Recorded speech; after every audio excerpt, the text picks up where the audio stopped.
Mets fans, we are just a couple minutes away from our next panel, so please come take your seats. Our next panel will begin in just a moment. Thank you.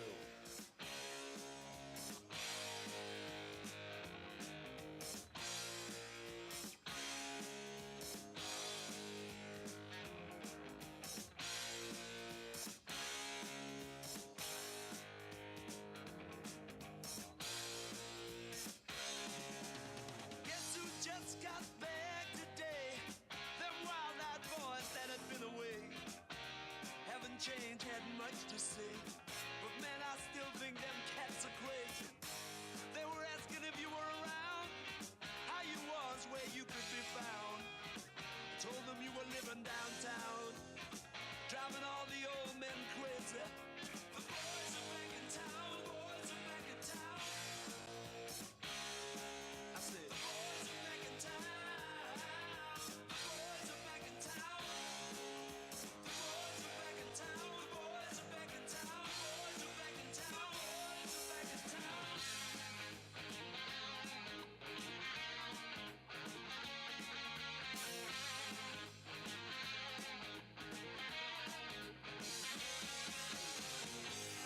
Chick that used to dance a lot. Every night she'd be on the floor shaking what she'd got. Man, when I tell you she was cool, she was red hot. I mean, she was steaming. And that time over at Johnny's place, well, this chick got up and she slapped Johnny's face. Man, we just fell about the place. If that chick don't want to know, forget her. All right, Mets fans, it's time for our second session here in the Piazza Club, presented by Cadillac. We kicked off the day with a look back at 2024, but let's take time back a little bit to the 1999 and 2000 Millennium Mets. Our next panel is hosted by the man you see up there on that stage. You know him, you love him. He is a Mets legend and the Mets historian. Give it up for Jay Horowitz.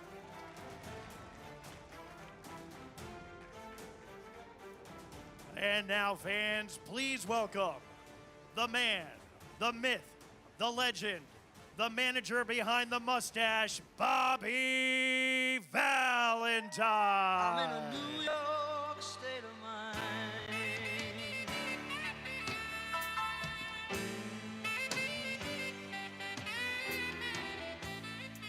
It was so easy living day by day,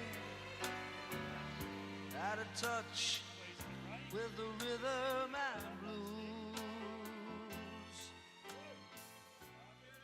Our next guest is the first player to ever hit a regular season grand slam in Japan. Give it up for number 50, Benny Agbayani.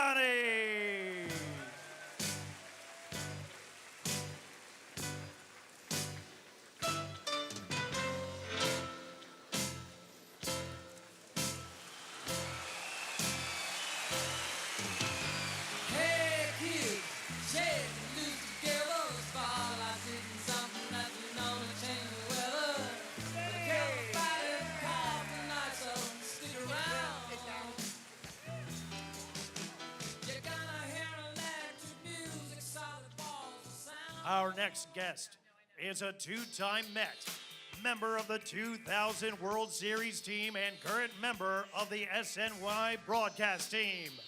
Give it up for number 9, Todd Zeal.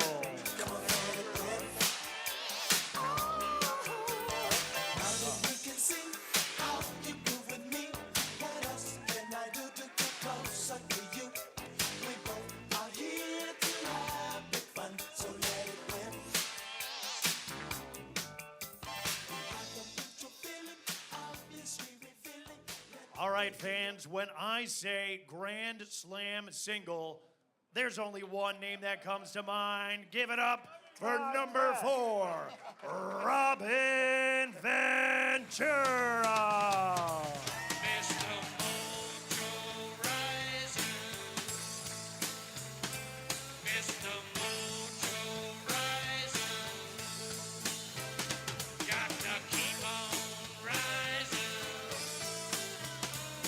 Come on!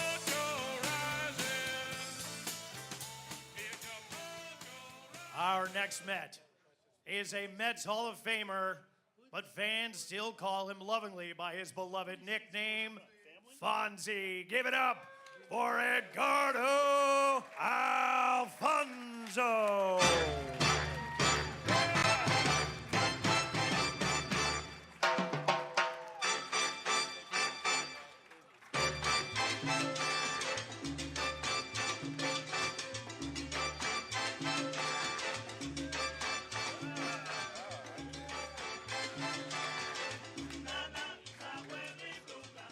Our next guest is another Mets Hall of Famer whose 424 saves are the most by a left-hander in MLB history. He's also one of the 4 captains in Mets history. Give it up for number 45, John Franco.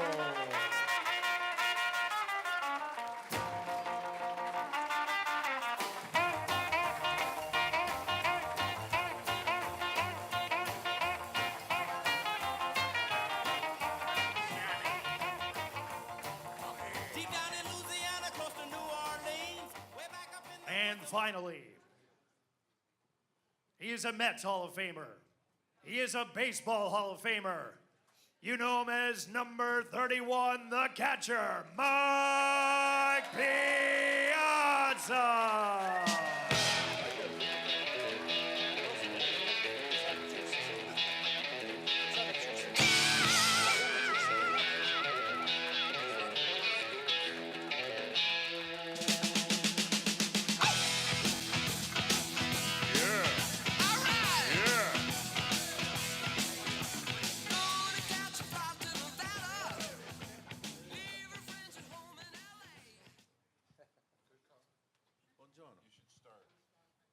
Well, thanks everybody for coming.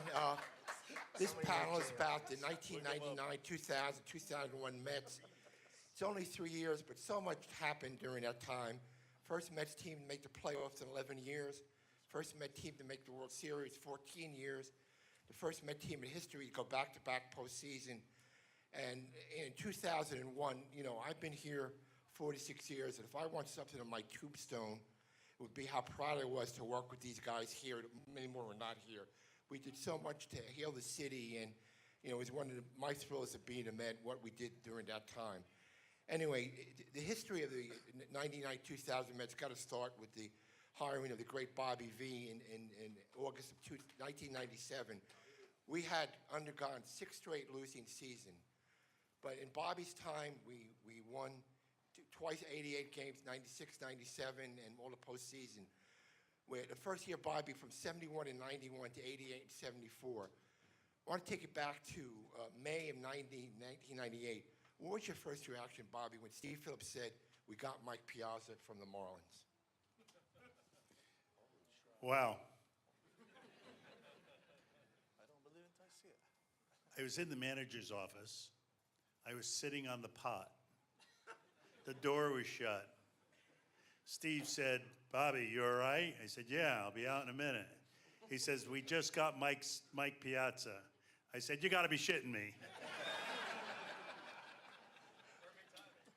That was my first thought. That's a good one, I like that one. And I didn't believe him. So I left this little, the bathroom in that manager's office fit a half a person, all right? But I squeezed myself out, I went out, and I said, you're kidding, right? He said, no, we've got him. And, you know, my first thought was, what the hell are we going to do with Todd Hundley? But it turned out to be such a spectacular day in my life and in all the Met fans' life, because Mike was not what we thought he would be. He was even more than we hoped he could be. Michael, let me ask you, the Dodgers to the Marlins in a week, and the Mets right after that. Were you a little bit crazy that week in '98? Yeah, of course. I met you, Jay. It was great. That's understood. I know. And Jay always says he screwed up my flight because as you probably go to Florida, you could fly into Fort Lauderdale, West Palm Beach, or Miami for that reason. And I was at West Palm Beach, and Jay's like, your ticket's at Fort Lauderdale. I'm like, well, you better get me a ticket from West Palm Beach because I'm here. And worked it out, and it was incredible. I mean, it was a tough time for me, obviously, being with the Dodgers and then being traded. And the Marlins at the time were dismantling a World Series team. I guess Wayne Huizenga wanted the stadium, and then obviously in the spring you got Cookie and Al Leiter, and it was just it was a great time. We all had the biggest thing about those teams is that all the guys were great guys. When I came here, I didn't feel any special. I felt like we folded right in, and we really loved each other, loved playing with each other, supported each other. So that was one of the things, even when I struggled a little bit, which made it a lot of fun for me, was the fact that everybody was picking me up. And there were two great teams, and we had a blast. And Skip showed a lot of, just great leadership, letting everyone do what they could do well, giving us a lot of freedom, but also putting us in situations that were more prone to success. Mike, that first year you did get booed. There was a lot of speculation. Is he going to sign, not sign? But I was the only guy hitting 350 getting booed Well. in history. But no. With homers. Well, I think in the big moments I was pressing a lot, and that's prone, as anyone up on this stage knows, when you're going through a slump or you're not delivering or playing the way you want to play, you just put pressure on yourself. And I think I was getting some hits and doing a few good things. But ultimately, the big hits I wasn't really doing, and I was pressing. But again, any player knows up here, adversity is part of this game, and it's the way you handle it. And my teammates picked me up. I was able to relax, and at the end of the year, I really started swinging the bat well. Yeah, and a 7-year contract followed, which is great. One of the guys who made you for work was my old friend Johnny Franco, who was wearing number 31 at the time, and graciously switched numbers with him. Johnny wears number 45 after his idol, Tug McGraw. And did you get a couple of cars from Mike when you made the switch, Johnny? Still waiting. No, I saw him tell this story recently. But. no, Mike was nice enough to have a. Oh, he lost audio. Hi. Wait, you can't do it without this being kept forever. You got audio? You got audio? Somebody unplugged it. Okay, go, Johnny. Good. Hello? Yeah. So Mike and I had the same agent at the time, and I just felt that at the time Mike was probably the top 5 players in the league. I wanted to make him feel comfortable. For me to put Tug McGraw's number, I grew up idolizing Tug McGraw, so I gave Mike my number, and Mike was gracious enough to have Leroy Neiman paint a portrait of me. So it was nice enough. Which I thought was unique because everyone's like giving Rolexes and things like that. And actually, Leroy came up to the game. It was funny. Robin, didn't he do a thing on a ball? And then Leroy was credible. Obviously, the most renowned sports artist of all time, the Muhammad Ali's and Michael Jordan's and all those other. John Franco's. The John Franco's. But the funniest thing was Robin. He came out and Robin, he was painting something for Robin. Then all of a sudden he realized that he was like, giving you a lot of money, right? Because I mean, probably because it was commissioned work, right? Yeah, that was 2000. He did it. Uh-huh. Jay got it for me, but he did it, and I noticed it, and I'm like, I think I'd like to have that, and ended up getting it.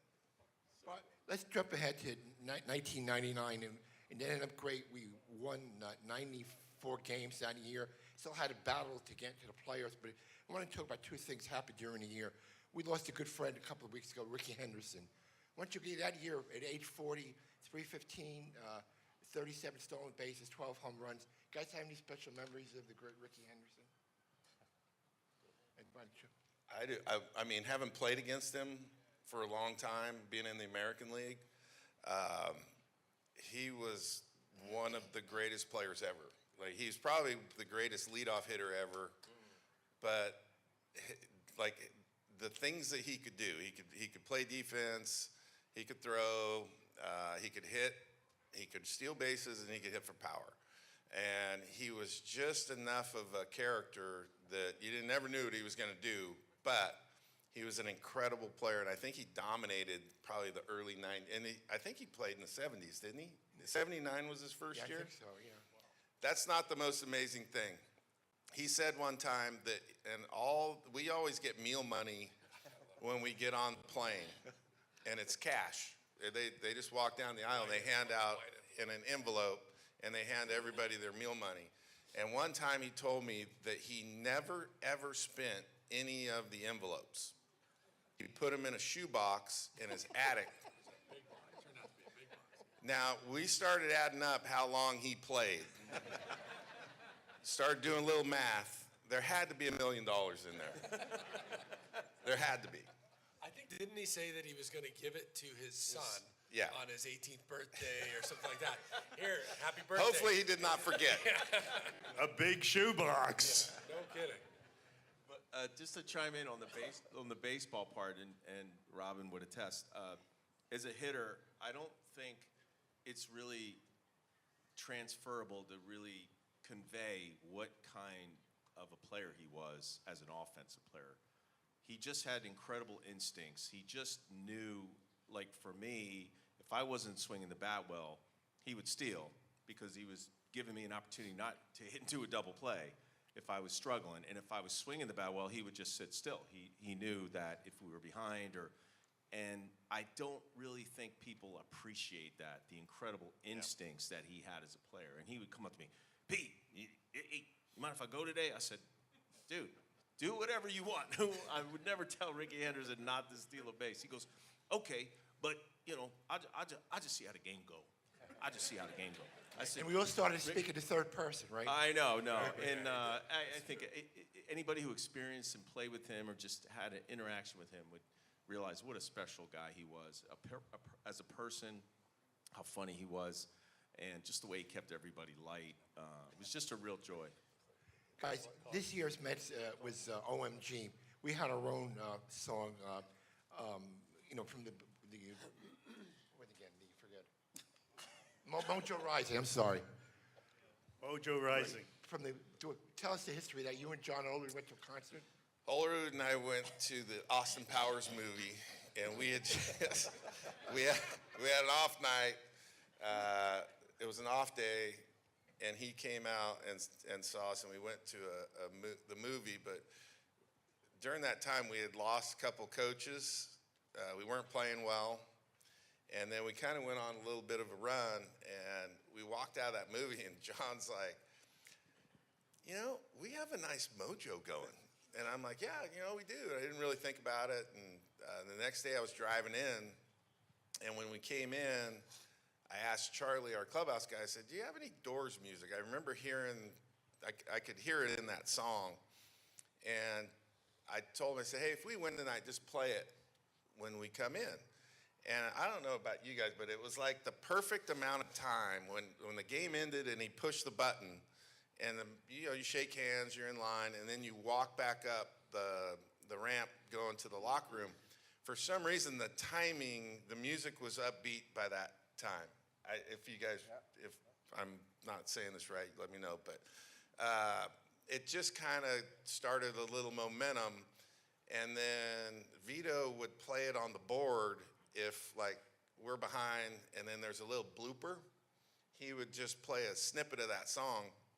And it was funny because other players on other teams, they'd hear that little snippet and they go, oh shit, here they come again. Something's gonna happen.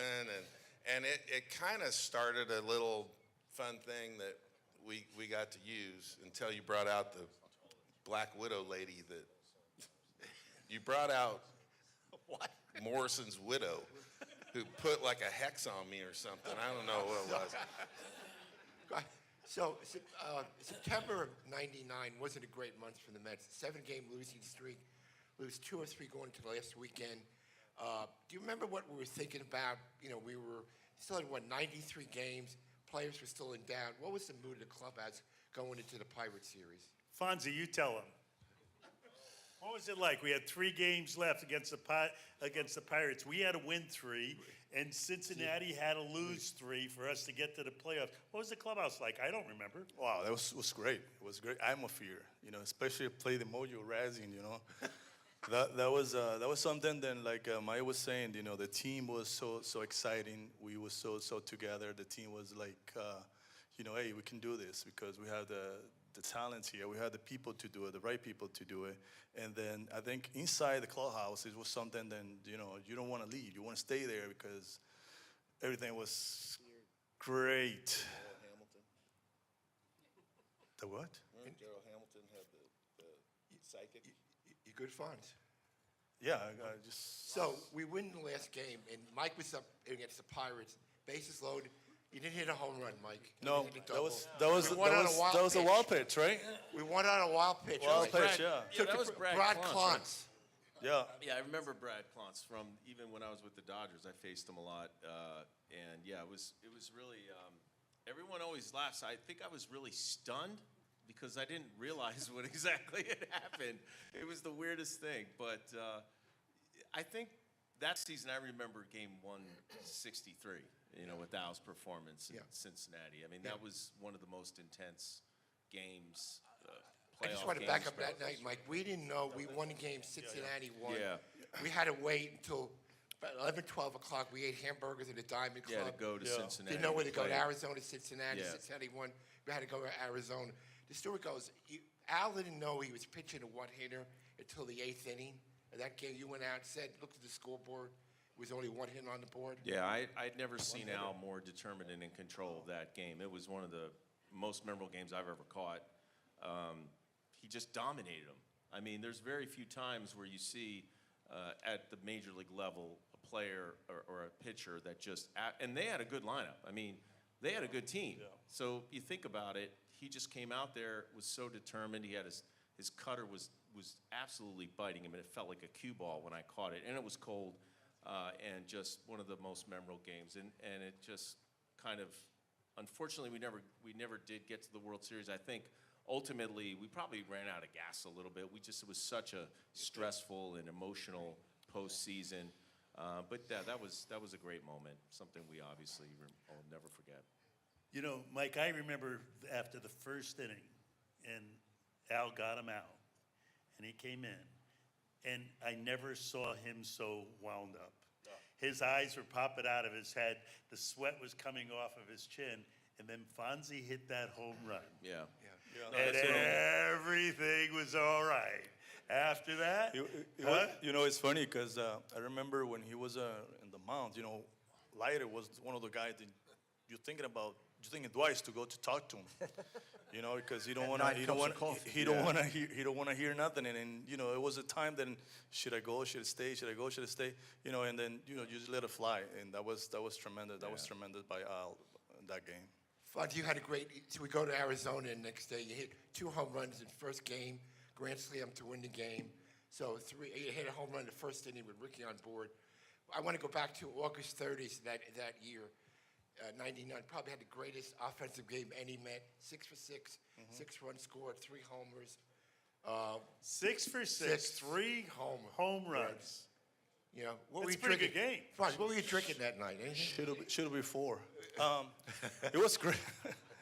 It was good. It was good. It was. I mean, one of those days that you never forget. I started with a home run first at bat, and then from there the confidence level was up, and then you know, I ended with 3 home runs, and you know, I was something then that you never thought you're gonna do it. Into my last at bat, then everybody's out of the game except me, and Bobby told me you got one more chance to go, and then I got doubled to the right field line and get to second base, and wow, 6 for 6. That sounds nice, but I don't even know what I did. And into Mr. Valentine tell me, wow, congratulations. You say, why? It's another game for me.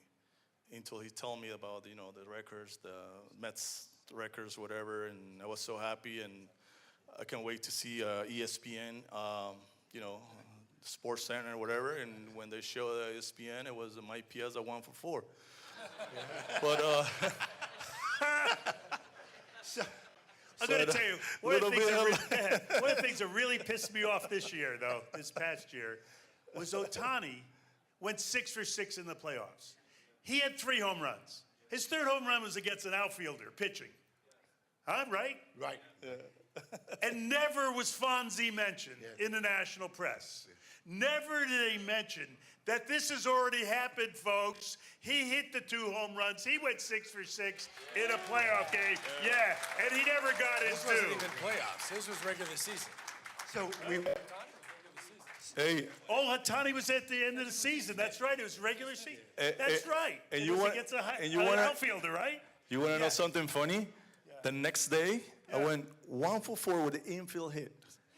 That's how crazy the game is. So in '99, we win the division series on a walk-off home by Todd Pratt. I don't know if you guys remember, Steve Finley used to torment us in center field. And I thought for sure he was going to come down and catch the ball. The game made Johnny Franco winner for the first time in postseason. What do you guys remember about that game? Johnny, go. I remember Todd Pratt hitting a home run. That's what I remember. You were the winning pitcher. Yeah, it would win I mean, it was, that whole '99 season was great. From Pittsburgh to Cincinnati against Arizona. These guys up here. It was just a tremendous team. That '99, 2000 team. I think Mike said it before. I think we ran out of gas a little bit towards the end, but. No, I just put in the wrong pitcher at the end of the game. Tell the truth. We had don't it wanna right by we don't the wanna say it, cojones. We had them right where we wanted them. They won those first 3. We came back and won 2. Then we came back again, and we came back again, and we came back again.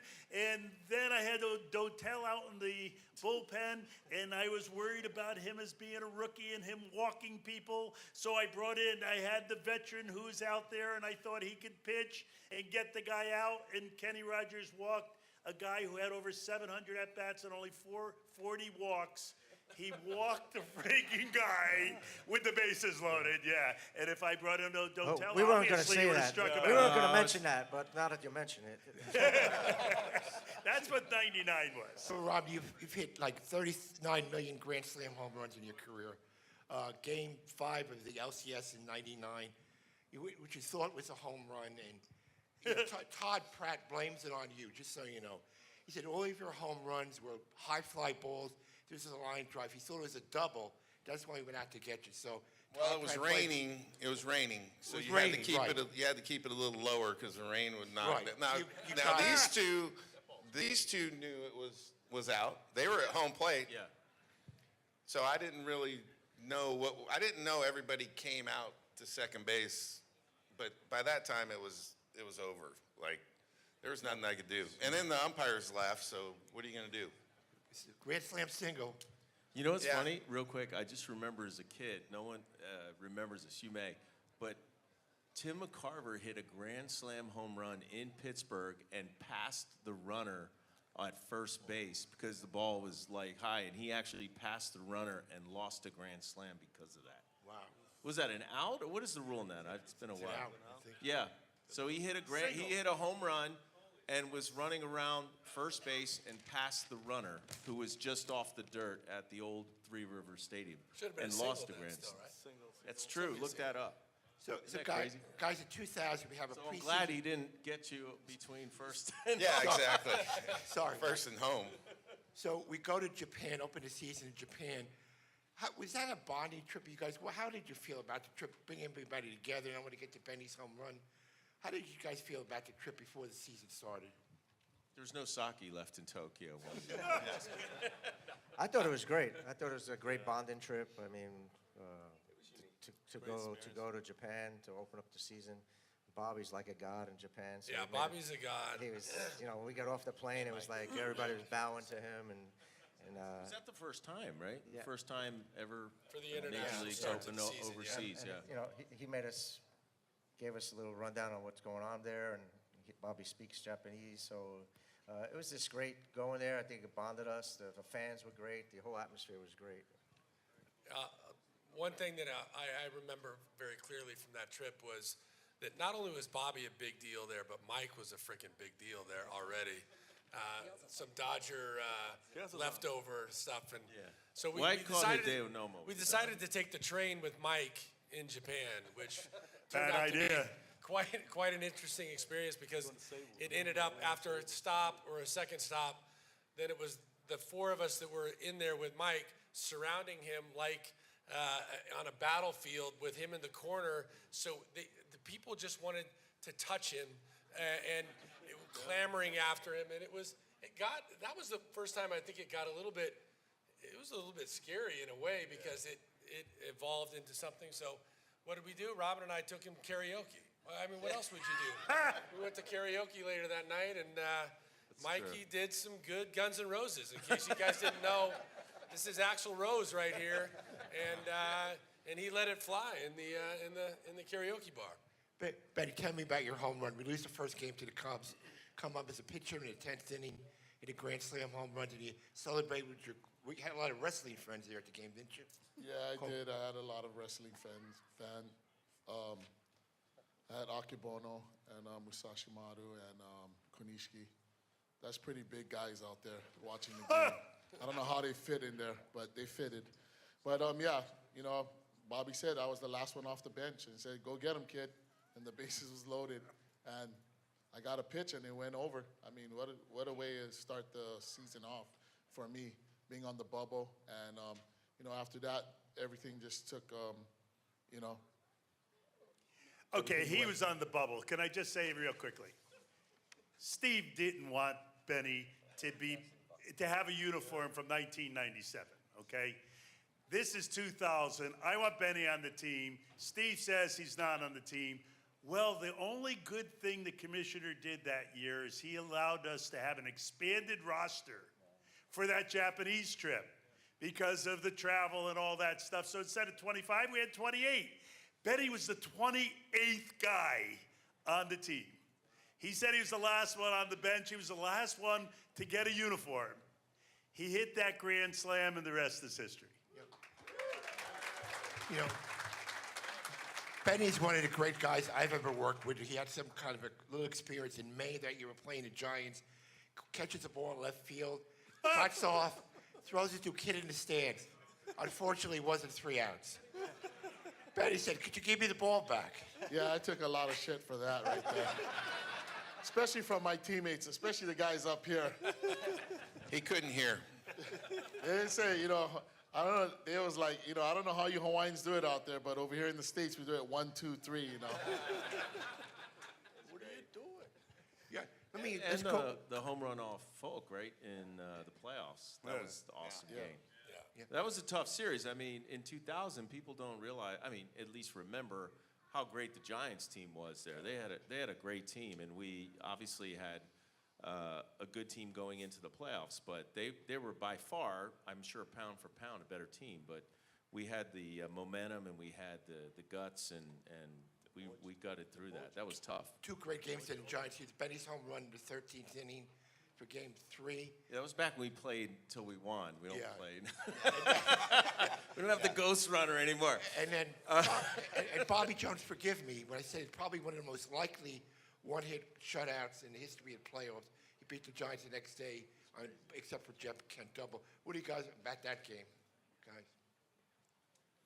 He's talking about the one hitter that Bobby Jones threw against the Giants, really good team, okay? Yes. Well, the night before, I had no idea who was going to start that game. A lot of the people on the team wanted Al to come back on 3 days rest, including most of the coaching staff in the front office. And I hadn't decided who was going to start.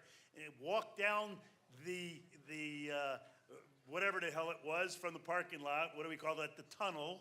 As you walk down the tunnel from the parking lot, you get to the clubhouse door. At the clubhouse door was Bobby Jones's wife saying goodbye to him and wishing him luck. And as I walked in, she said to me, "Give Bobby the ball. He's going to pitch the game of his life."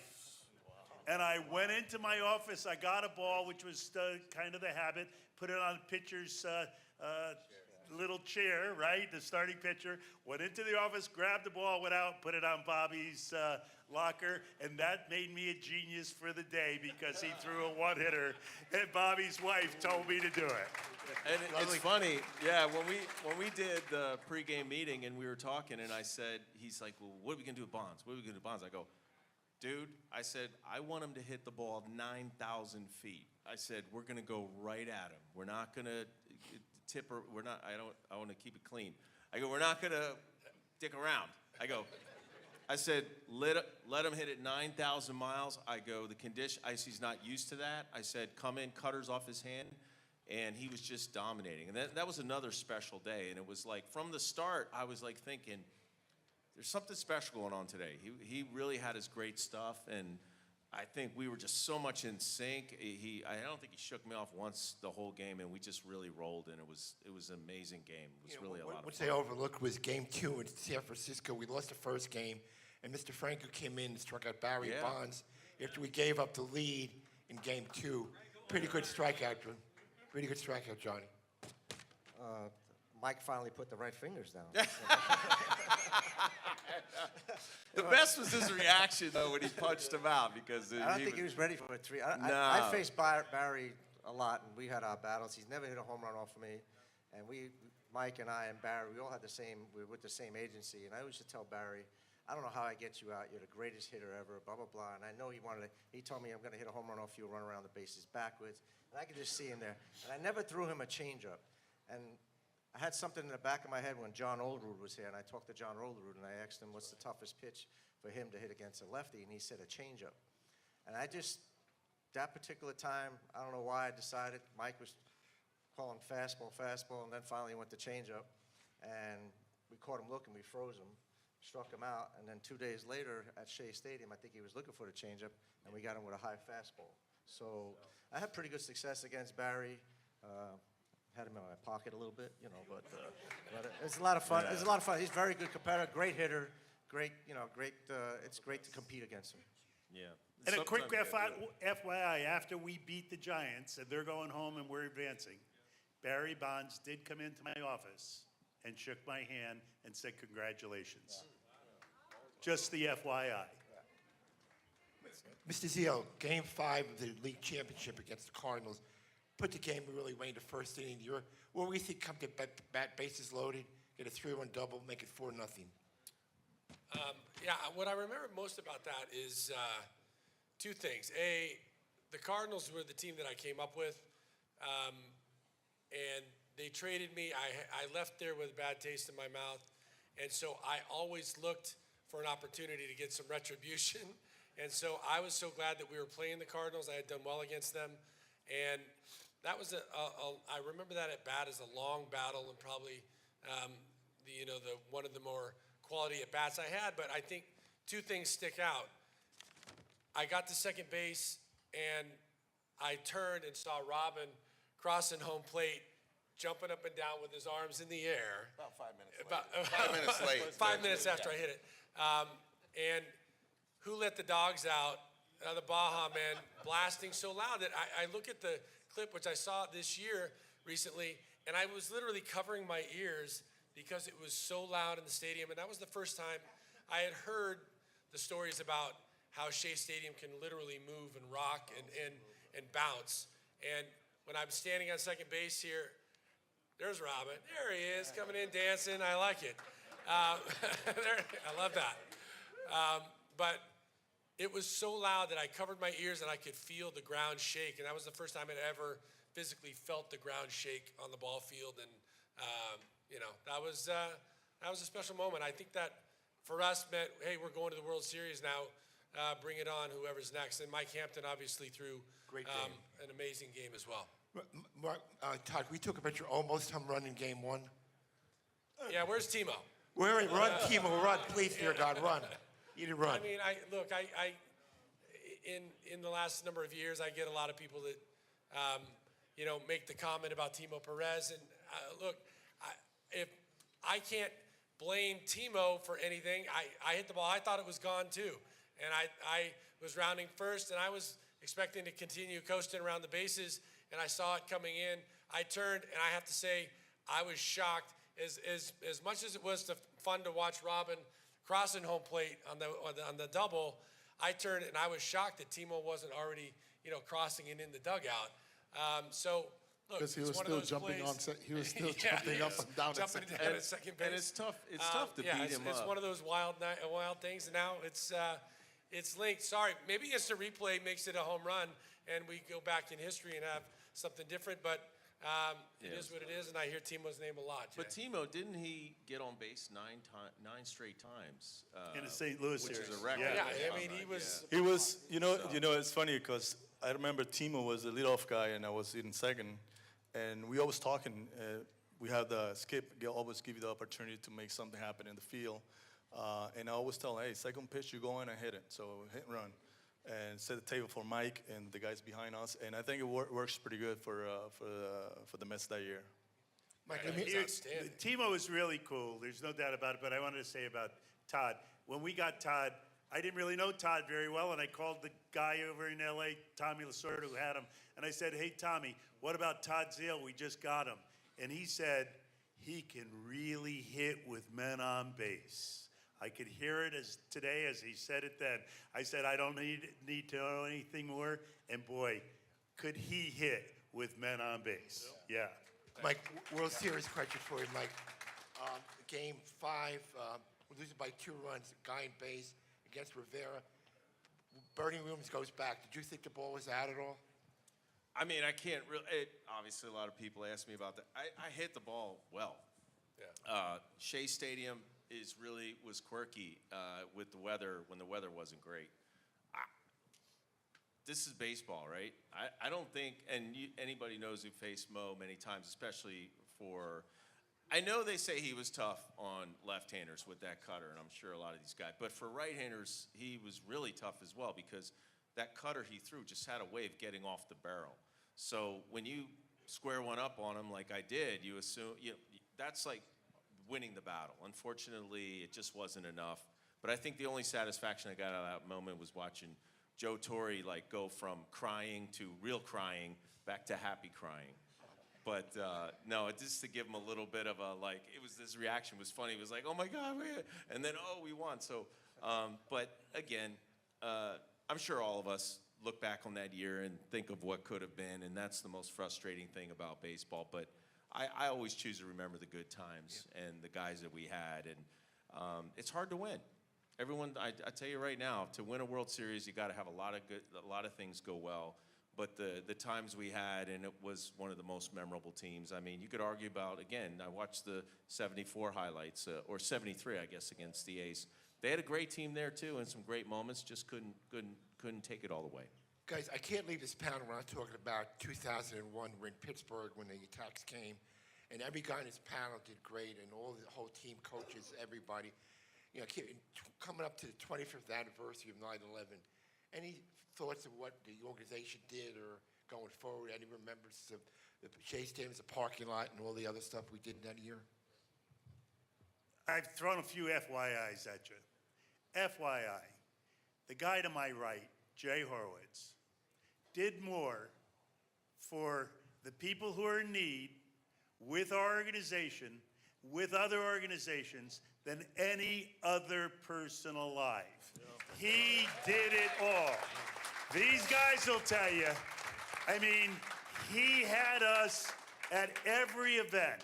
If there was a funeral, if there was a firehouse where they had one engine, if there was a family in Brooklyn or the Bronx who were in need and they were baseball families, Jay had someone at their door, and Jay perpetuated that feeling with Tuesday's Children. Had us all working every Tuesday with kids coming to the ballpark, our players who were the best people that I ever got to know and to manage. No question. These guys here on stage and their teammates in 99, 2000, and 2001 were the absolutely best group of people that anyone could ever had. And they did more than was humanly possible, even though there was a lot more that was needed. But the leader was Jay Horowitz. Get that right, we all work folks. together. Anybody have any thoughts? Mike, I know you get questioned a million times about your home run that day. Yeah, but it's only because of the guys that were here. I mean, I was just fortunate to be in the right place at the right time and get a good pitch and not miss it. I mean, but like Bobby had just mentioned, you don't really get to that situation without the guys behind you. You don't get to that situation without all we had done that week. And then, ironically, in a pressure situation, I actually felt kind of relaxed because you start to rationalize life and you realize, as much as it means a lot to all of you fans, it is just a baseball game. And what we experienced was a lot more difficult. So, yeah, I mean, just blessed. I mean, these guys were great. That was not just a triumph of a game that week, but also over an incredible tragedy that you saw some incredible people step forward and show a lot of love, and that's what I most remember. Todd, you want to say something? I think the only thing that I will add is that we're going to get to. I'm fortunate enough to be producing a documentary about exactly what we're talking about. And it's going to be for the 25th anniversary of 9/11, but it really is a love letter to baseball and the impact that baseball had, and a lot of the guys that are sitting up here. And to Bobby's point, Jay Horowitz, Sue Lucci, the people of the Mets organization that did more than anybody knows. We were the faces that were in front of the cameras. A lot of time, the people behind the scenes that led us through that period of time, I think created lifelong bonds for one thing, but were never really given the credit that was deserved, and something that I'm proud to be a part of, and you'll hear about and see coming 2026. Yeah, Richard mentioned Sue, along with Bobby, really ran the parking lot recovery area. Again, guys, thank you for doing this. My honor to be with you guys again when I die, 2001 Mets on my tombstone. Thank you, everybody. Here, here.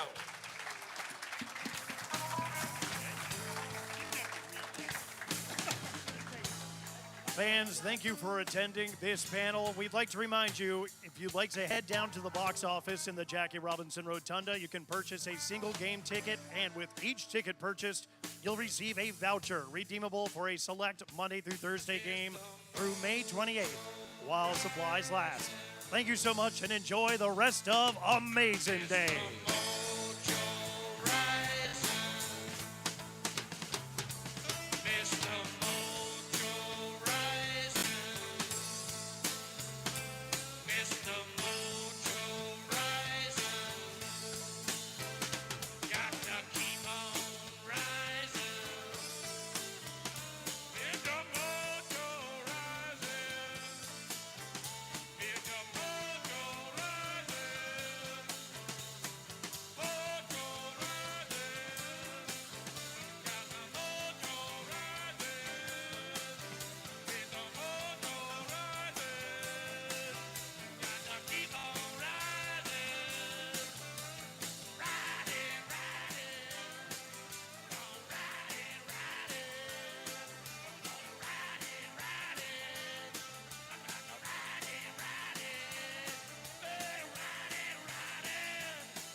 Hey, Mets fans, we ask you to please take your seats as our next panel is set to begin in just a moment. So please come take your seats for our next panel. Thank you.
Mets fans, we ask you to please take your seats. Our next panel is about to begin.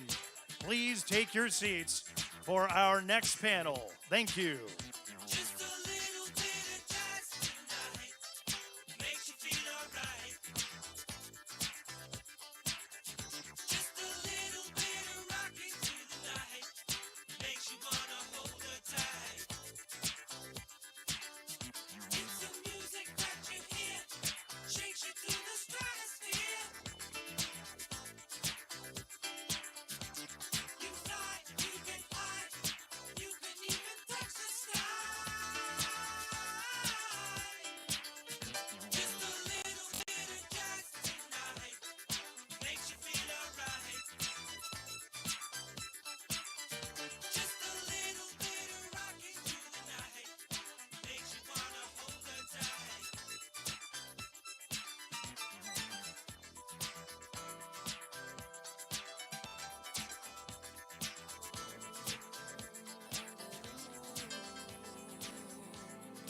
Is it brighter, brighter when I'm with you?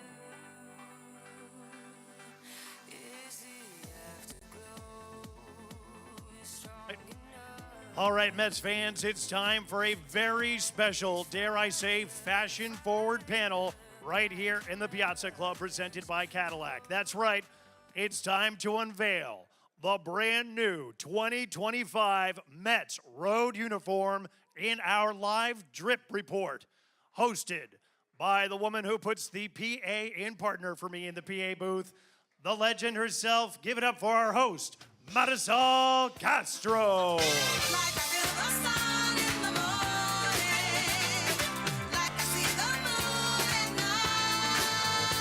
I know you're asking for And now, here to model the brand new jersey are the outfielder whose 4 hits helped lead the Mets to an NLCS win against the Dodgers just this past October, number 6, Starling Marte.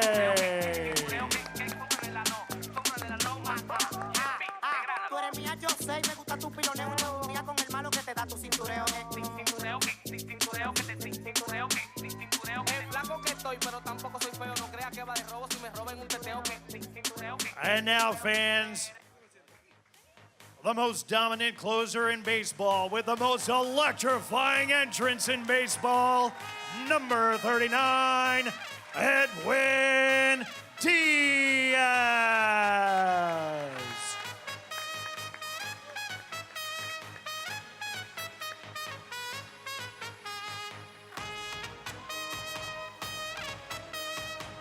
Up next, the pitcher who recorded his first career save in Game 3 of the 2024 Wild Card Series against the Brewers. Give it up for number 23, David Peterson. Let's get down to business. Give you one more night to get this. We've had a million nights just like this. So let's get down to business. And last, but certainly not least, the shortstop whose 2-run shot in Game 161 of the regular season catapulted the Mets into the 2024 postseason. The shortstop, number 12, Francisco Lindor. When it's cold outside, I've got the month of May. Take it away, Marisol.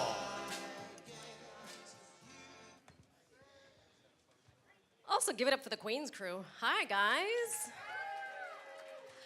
Well, I don't know about all of you, but I was very happy to hear all those walk-up songs. Let's give these fellas a round of applause, please. Okay, we're gonna just go right down the line, brass tacks. Thoughts on the new uniform. Starling, ¿te gustó el uniforme o qué? Sí, me gusta, se ve bien. La tela es súper cómoda y súper light para correr y siento cómodo. He said he likes it. He said he likes the fabric. The fabric is very nice, very fashion forward. Senor Diaz. Yeah, same. I like it. You know. I wear it. You'll wear it? Yeah. You promise? Yeah. Okay. I love it. Okay. So, but just handle it delicately, okay? All right. David? You hate it. I'm kidding. You love it. I like it. Yeah, no, I think it's a good change of pace. I think, we got rid of the old blue one and we're bringing it back with a new design. And yeah, I'm a fan of the pullover. Paquito. I love it. I think it's sick. I love the font of it. I love that there's no white in it. So it starts as a road, but you never know if the pitchers they start winning on the road, probably turns into a home. So no, I think it's a fantastic look, and I think the blue is also might be a little different. I don't know. Yet to determine if it's a little different. A slightly different hue. We will get the designers on line 1 and get that answered immediately. Thank you. Also, inquiring minds want to know about your lid. Talk to us about this brim. Is it a one-of-one? What's happening here? It is, yes, it is a one-on-one. She's a fantastic artist, and yeah, I've been making a couple hats, and well, she makes them, I don't make them. And I think it's just cool, it's different, it's just, I like wearing hats. It's a good thing you play baseball, because I hear you have to wear a hat when you play and baseball. like my braids right now, they're sick, they're cool right now, but sometimes you get tired of the style, so you gotta do something different. And instead of cutting my hair off like I did last time, it was a mistake. I just put a hat. Excellent. I love that. Let's get back to these uniforms. So this now means the fellas have not one but 2 jerseys to wear away. Plus, minus, yay, nay, no, thoughts? Starling, a ti no te importa. As long as you're playing well. That's he just put a jersey on him. He's going to go out and rake. That's all that matters. You're having fun. Is there any pressure on the starting pitcher? Because when we travel, you have to decide which jersey your comrades are going to wear. Any pressure, especially now, new threads? Yeah, I think it's been pretty straightforward with just having the gray. But I think, yeah, you kind of, some guys are very picky about it and they want to wear the same thing every time. And, that's on that guy's start day, that's what's going to be worn. And some guys will kind of take the pulse of the room so yeah, I think it's nice that it's a different look. Like I said, with the pullover, I think probably a lot of guys will like it, especially as we get into the summer and have to go to some hot places. So, yeah, I think it'll be interesting to see kind of the gravitation towards it. What is the mental gymnastics you go through when you're going through your starting pitch? I'm kidding. No. When you have to say, guys, big game today, we are wearing these jerseys. Does anyone pressure you? I think if we win in the street, you don't want to change. Still use the same. Okay. Yeah, if you make a bad decision, Marte will let you know. He said no. He'll override you. No, but I think it's. I've never seen a big spat about what uniform we're wearing, unless they tell us kind of what to wear. And but I think it's we're not there. We like looking good, and obviously there's a fashion sense on the field and off the field. But like Starling said, we're there to have fun and win. Here to have fun and win. Here. I would agree with that, wouldn't you all? Yes? Great season. So we are highlighting these players not only for their athletic prowess, but have any of you been to the ballpark and seen the drip report? Yes? If you haven't, you are missing out, and I don't know what to tell you about yourself.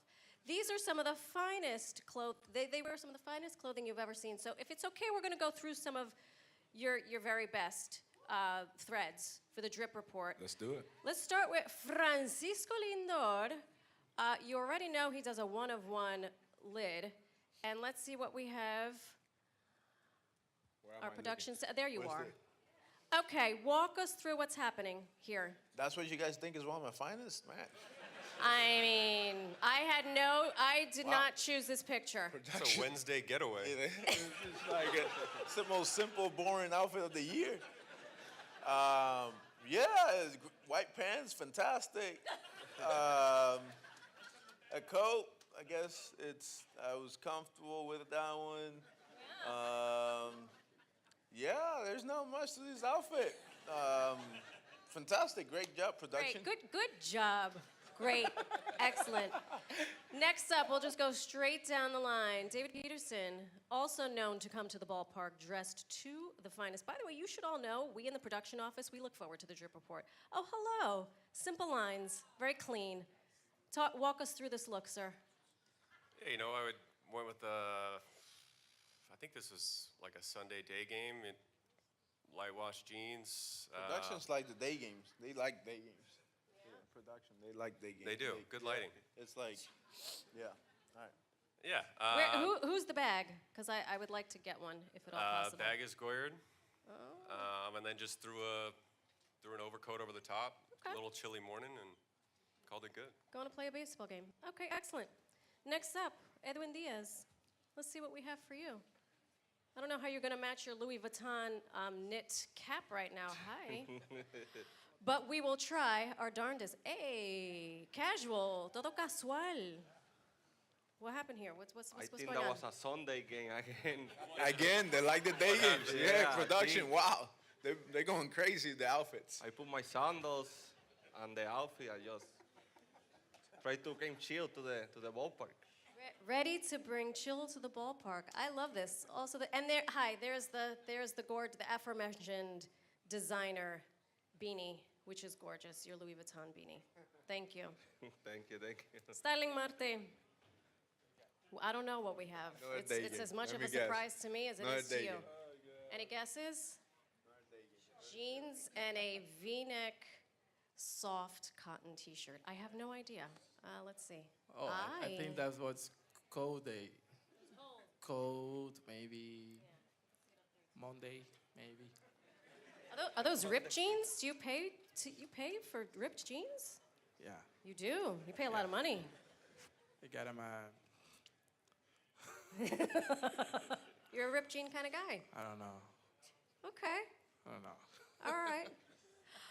And let's see your infamous Mickey Mouse. The infamous Mickey Mouse. What can you tell us about this? I don't know the backstory. What is the backstory with this piece of bling? I don't know. It was my wife, and she gave it to me. It was in France. What's a gift? She was waiting for like almost 10 years, saving in the house. And then she told me, like, I give it to you because I know you was save it for your life, save it like my son, you know? And then I say, yes, I will. And I've been using for like 5 years almost. Excellent. Never take it out. Thank you for sharing that story with us. That's a beautiful story. So, fellas, talk to us about the off season. What have you guys been doing? Are you resting? Are you planning your outfits for the drip report? Have you been losing sleep over what your new jerseys are going to be like? Francisco. No, there's not really that much rest in the off season. You get to train, you get to work as hard as you can to make yourself better, but then we also are dad, so. Congratulations, by the way, you have a new child on the way. Thank you. Yeah, it's just our wives do an outstanding job throughout the year, and we're there as press as much as we can be, and help out the house stuff. But once the off season's in, every wife pretty much just goes, "It's your turn." She's yours. Yeah, it's your turn, Kalina Amapola. Go with that. So no, I've been blessed to be put in a position where everything I do is around them in the off season. So no, there's no resting. There is training, being a dad, and then you gotta go take the wife out to eat and do all the good stuff. So and I also get to dress up. So plan my outfits too. Plan your outfits. We can't wait. Okay. Oh, look at you two. What's happening here? Yeah, That's Edwin and Francisco. It must have been cold that day. it definitely was cold. Yeah, Edwin seems like he's sponsored by Adidas.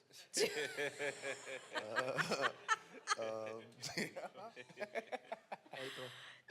Yeah. That was on April, opening day. Hmm? David, how's your off season been? What have you been working on? Any rest for the weary?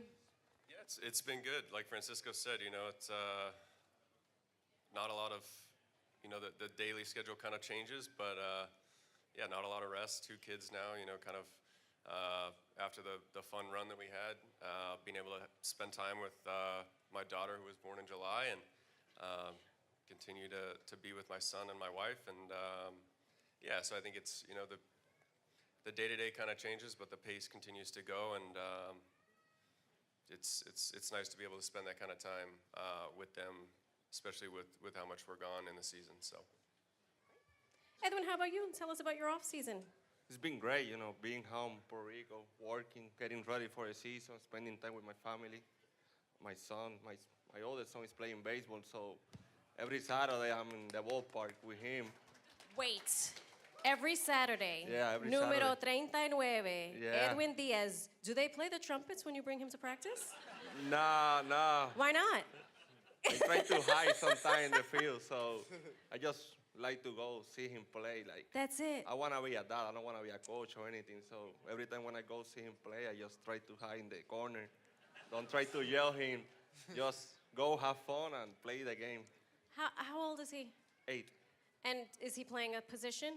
First base. He's lefty, so he's playing We- first base right now. And he's doing pretty good. I'm really happy with him. He's playing right now, so So good luck to him. yeah, good luck to him. Wait, do the coaches get nervous around you? Nah. No. Nah. You're lying. They totally get nervous. But as a normal season, spending time with my family, my kid, my wife, my parents back home, I'm working and getting ready for the season. Getting ready we for got the we got a big season coming ahead, and the goal is win the World Series. So I'm working to help this team to win it. Yep. Excellent. Thank you. Starling Marte, what have you been doing? Keeping yourself busy? Yeah, same thing they doing.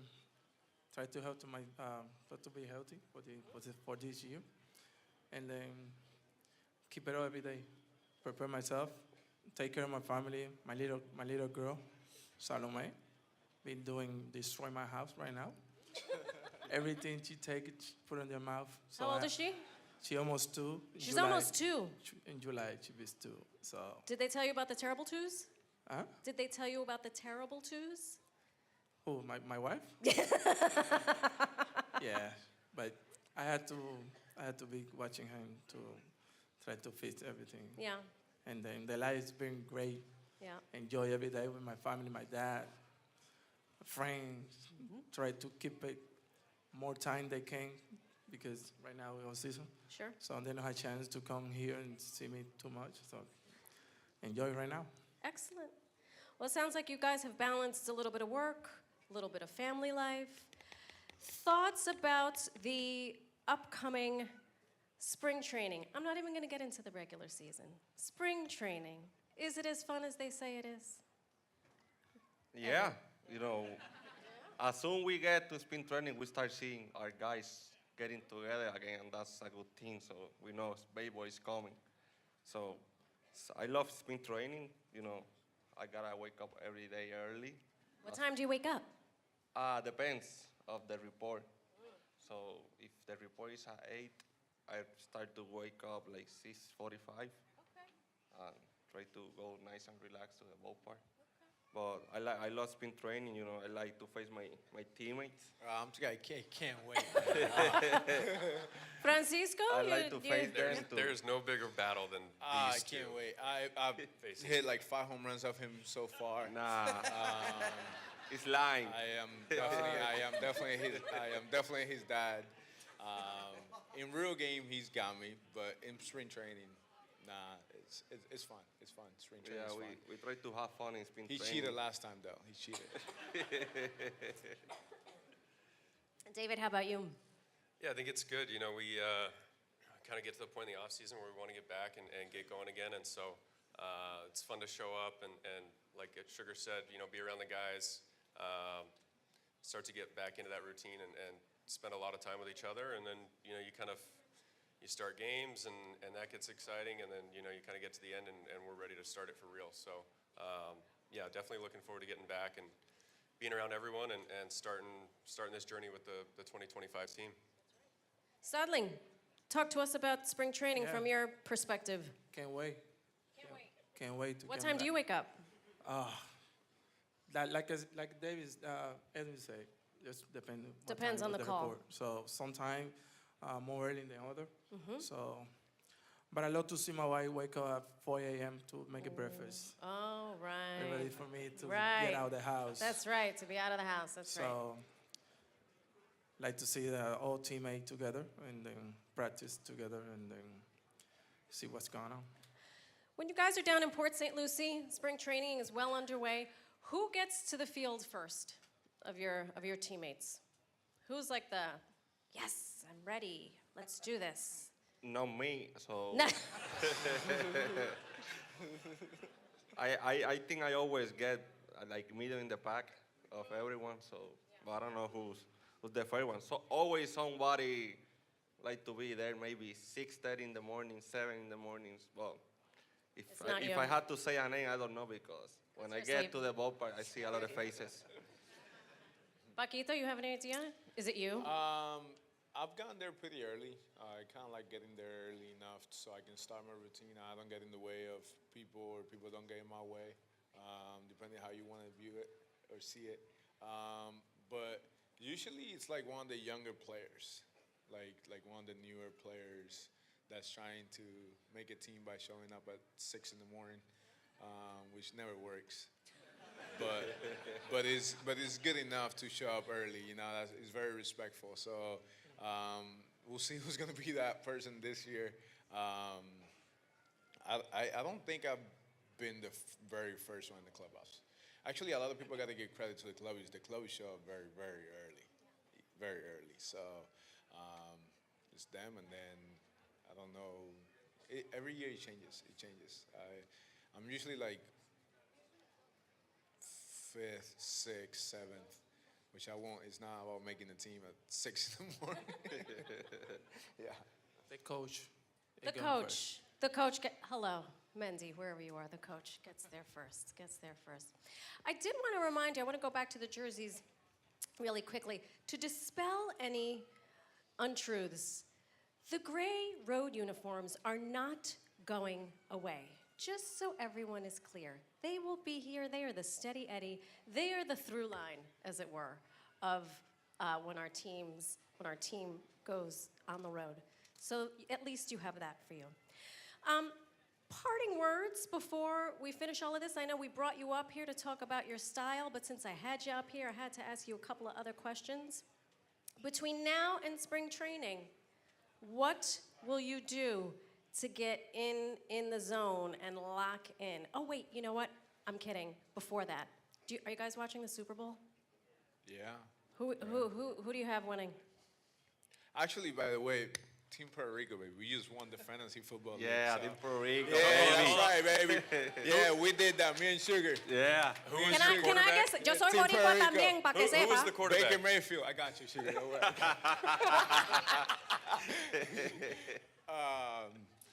Yeah, Super Bowl. I just like watching athletes at a very high level.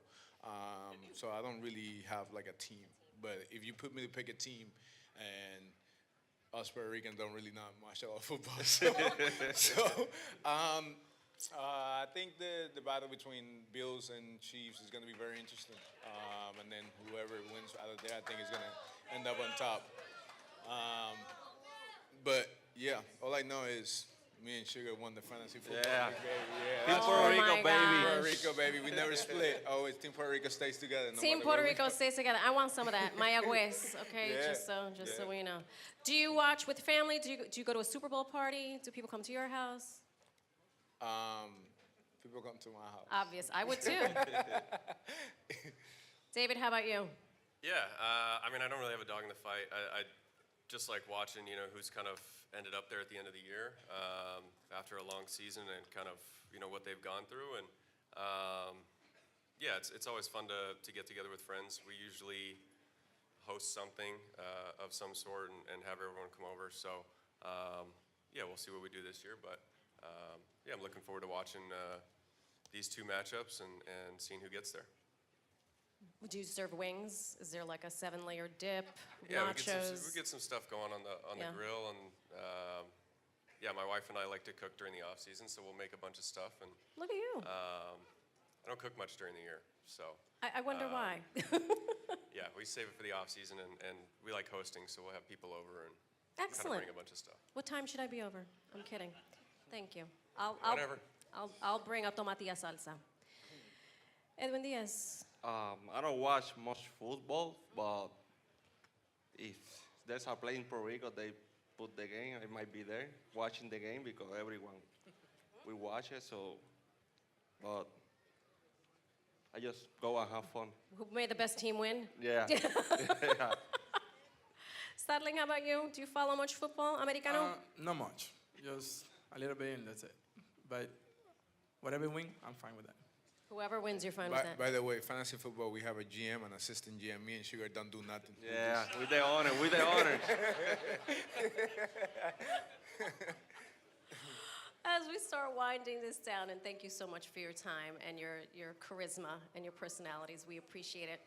You're locking into this season. You came off such a tremendous 2024 season. Thoughts for this year? We'll start with you, Paquito. I'm looking forward to it. I think we have pretty much a whole new group of guys again. So I'm looking forward to that. I'm a big believer in what Stearns, Mendy, and obviously Steve and Alex at the very top have created for all of us. I'm a believer in the vision, and I'm a believer in the group that we have. You know, I think we have fantastic players, fantastic people, however you want to say it. It's just, I'm looking forward to the whole year. You know, it's going to be a fun ride.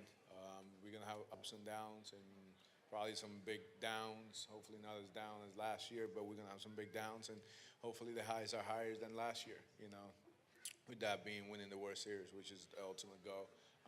But, you know, I know that these guys have worked extremely hard. I've worked extremely hard to better myself, and I can't wait. You know, at some point we get tired of the offseason.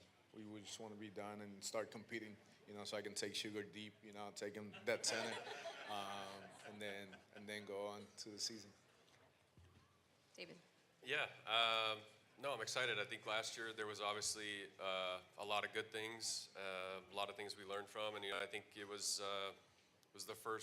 one of the first steps in the right direction.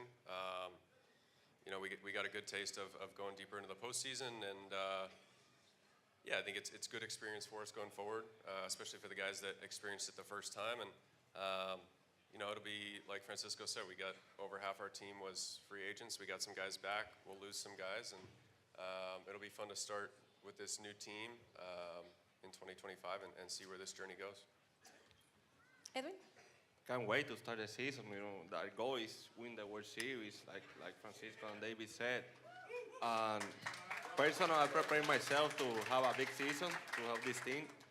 But the more important thing for us in the club is have fun. And I think we have a lot of fun last year. You know, during all the season and during the playoff was really amazing. You know, being part of this team, I feel blessed and can't wait to start. Starling? Yeah, happy with what we did last year. Hopefully, when we flip the game, every like, how many, like 10, 15 games we flip, that was good. And the postseason was great too, how we compete with the Dodgers and the Brewers in Philadelphia. How we beat those guys was great. So this year with different mind, different world, and then try to win everything, and then be happy for you guys and celebrate with us too. Is there any one of you can answer this? Is there one team in particular that keeps you up at night that you're like, ugh, we have this series? The next team that we play, I mean, the team that we're playing. It don't matter who it is. It's the big leaguers, and we got to go out and beat them. You know, that's ultimately what it comes down to. I don't really care what the league is doing. And we got to, whoever we face that night is the one that's keeping me up studying and trying to prepare for the next day. And then once we get done with that series, then I'm thinking about the next team. You know, I don't really care who's on the other side. Any other thoughts on this? Agreed. One day at a time. We can only play the one team we're facing that day, so that's who we got to worry about and focus on. And yeah. I agree with my boys. And you agree with them? Yeah. Excellent. Gentlemen, thank you so much for your time. Thank you, thank you. And let's go Mets. Thank all of you.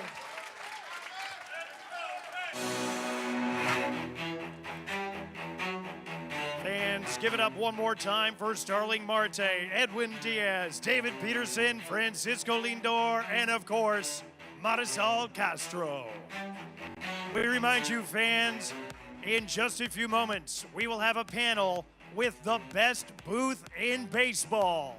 It needs no more introduction than that. And then, on the heels of the best booth in baseball, we will have Mets leadership, Stearns, Cohen, Mendoza, right on that stage. Come back to join us. Next panel with GKR starting soon.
Can you feel it now?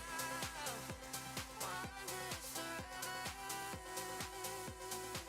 And I feel it now.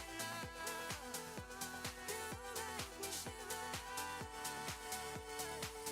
And I feel it now. Wonders forever. Can you feel it now? You make me shiver.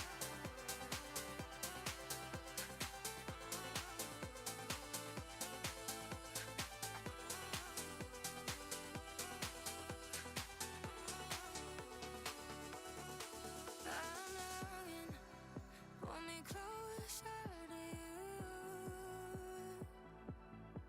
In this moment, we get lost in this room, and I feel it now. Want this forever, and I feel it now. You make me shiver,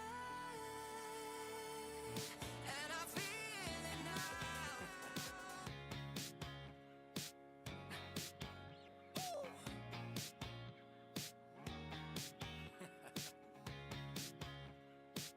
I'm hurting, baby.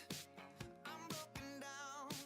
I need your loving, I need it now. When I'm without you, I'm something weak. You got me begging, I'm on my knees. I don't wanna be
super sweet.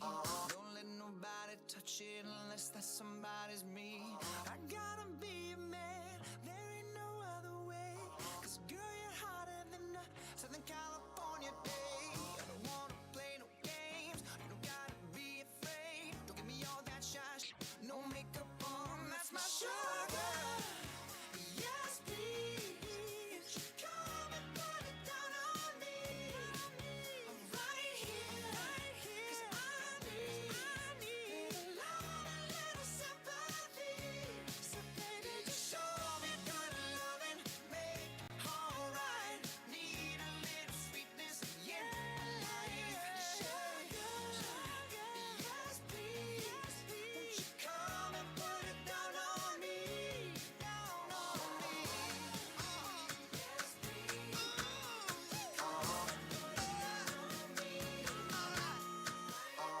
I've been grinding so long, been trying this here for years.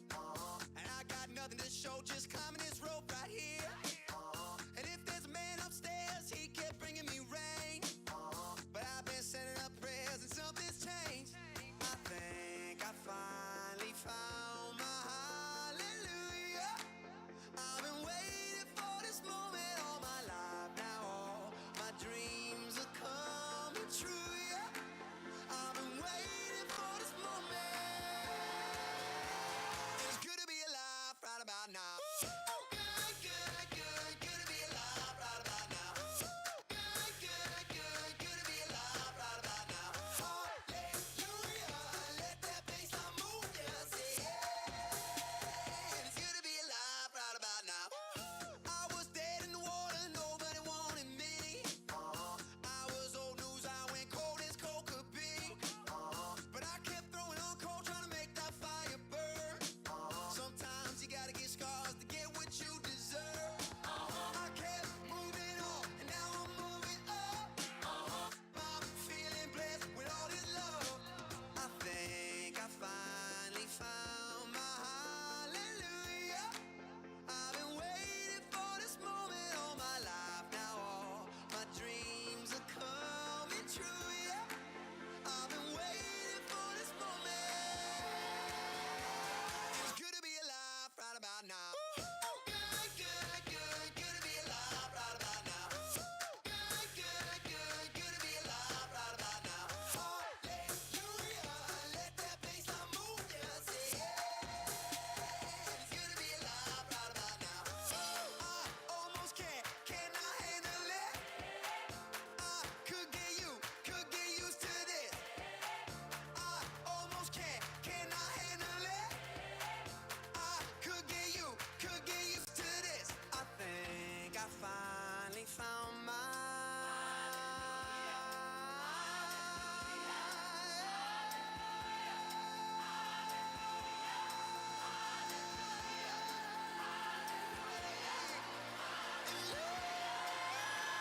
It's good to be alive right about now. Good, good, good, good to be alive right about now. Good, good, good, good to be alive right about now. Hallelujah, let that bassline move, yeah, say yeah. It's good to be alive right about now.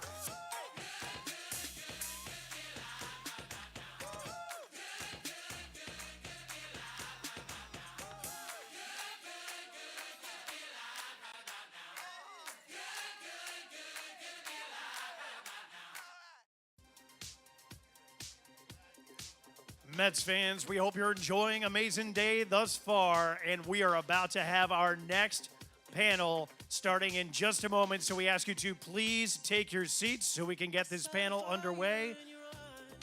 The best booth in baseball coming up in just a moment once everyone takes their seats. Thank you.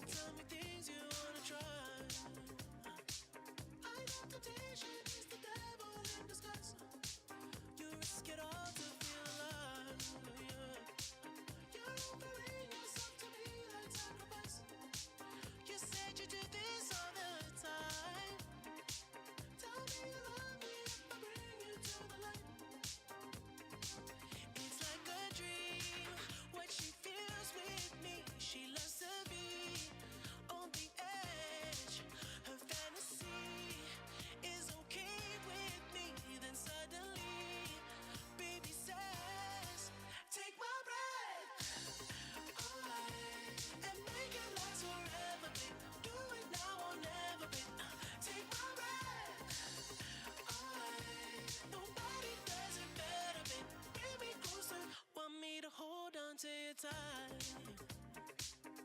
pull me close, I feel the heat between your thighs. You're way too young to end your life. Girl, I don't wanna be the one who pays the price. Ooh, it's like a dream. What she feels with me, she loves to be on the edge. Her fantasy. All right, Mets fans, the time has come. This season marks the 20th anniversary of GKR, the beloved TV voices of your New York Mets on SNY. So please join us in welcoming for a panel about 2 amazing decades together. First, the host of this panel and the man who rounds out the dream team, Steve Gelbs.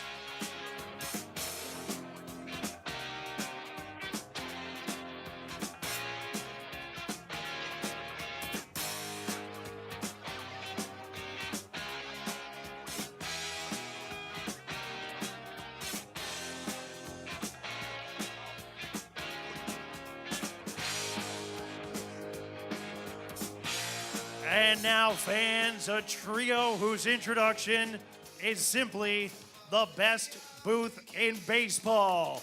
Give it up for Gary Cohen, Ron Darling, and Keith Hernandez.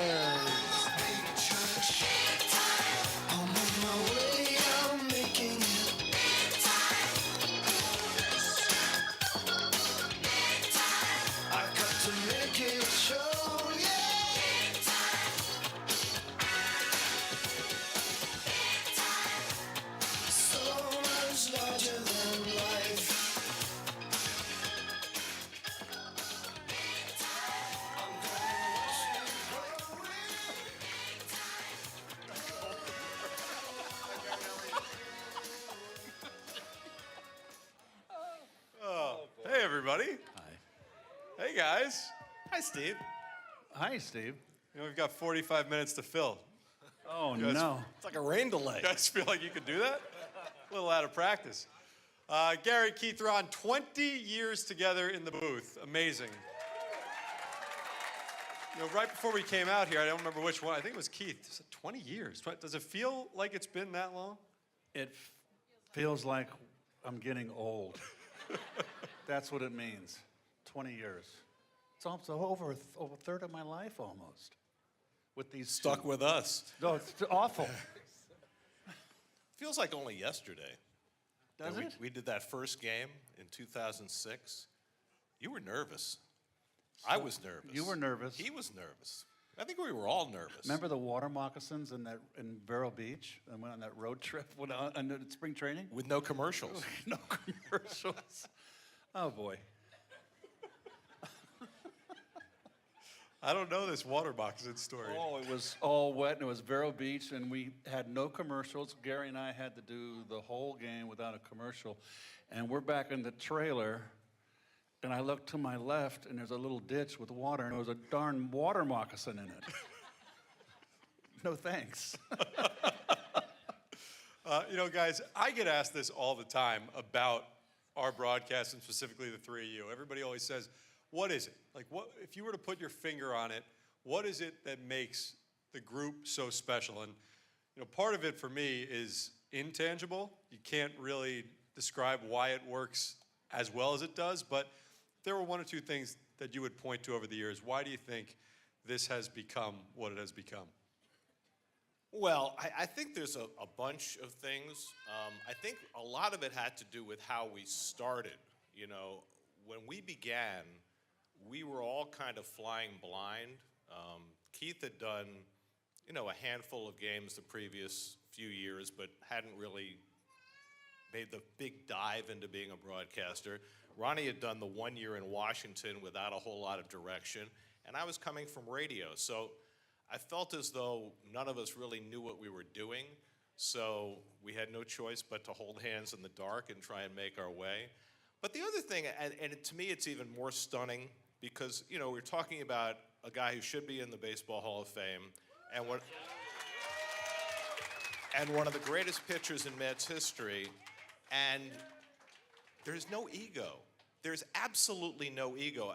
every other broadcast that I am aware of, there's a need that people have to have the microphone, to be the star, to be out front. And we've never been that way. We always defer to each other, and I think that that goes a long way toward explaining why it works. Well, for me, and I've always said this, and I'm not saying it because Gary's here, this is the best play-by-play guy in the game.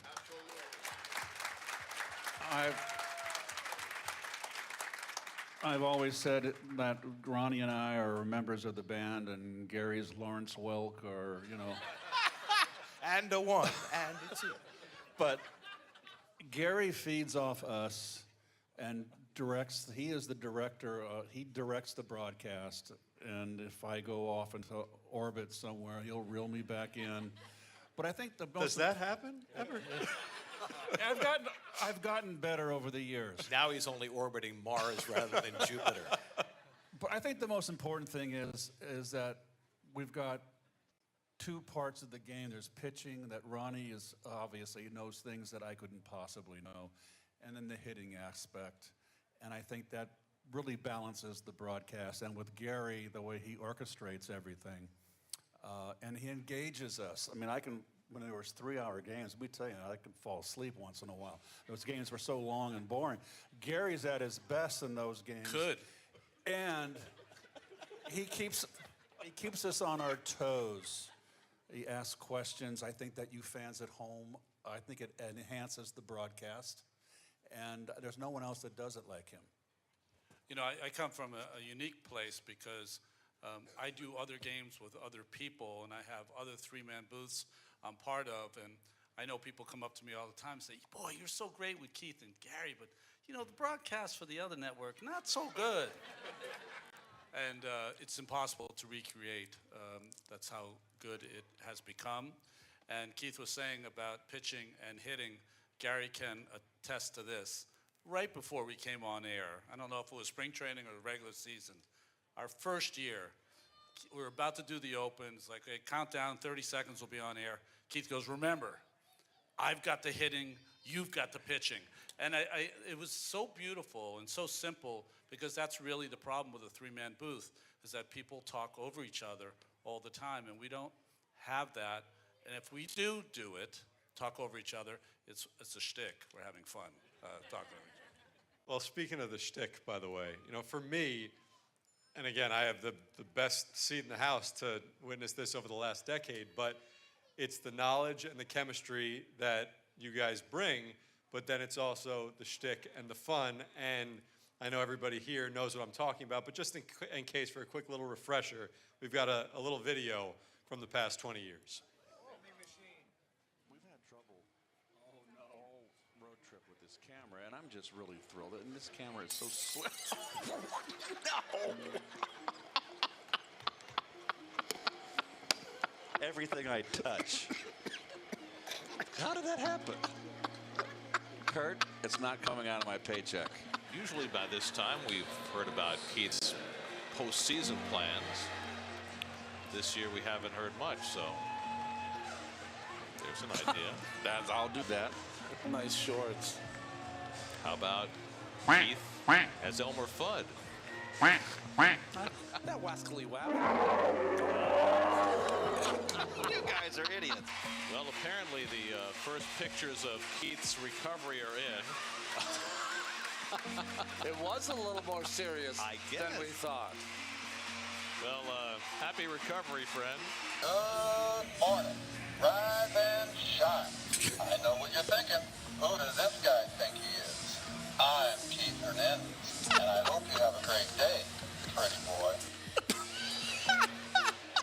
Oh, my goodness. Oh, wow, that's even better than I thought. Exactly. Oh, we got to do the Cardinal defense, brought to you by Coors Light. Burgos, I always mispronounce that. I got two new outfielders out there. And I missed the infield, and there's Yadier Molina behind the plate.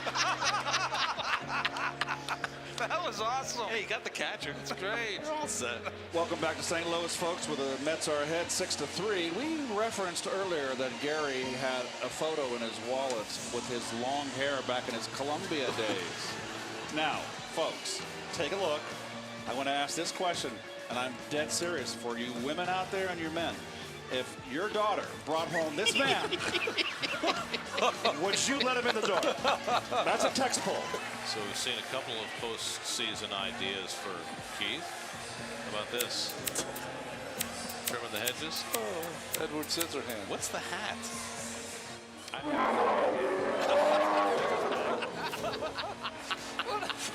Oh, there you go. There it is. Nice abs, Keith. Down in Florida. Oh!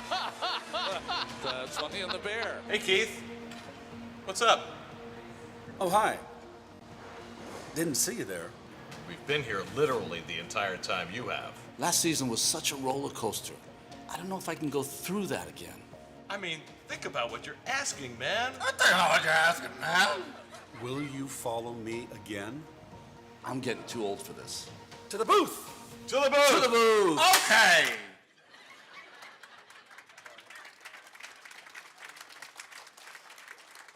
By the way, that last promo that we shot that like 2 years before it aired, right? Because I think that was the COVID year, and then we couldn't do it.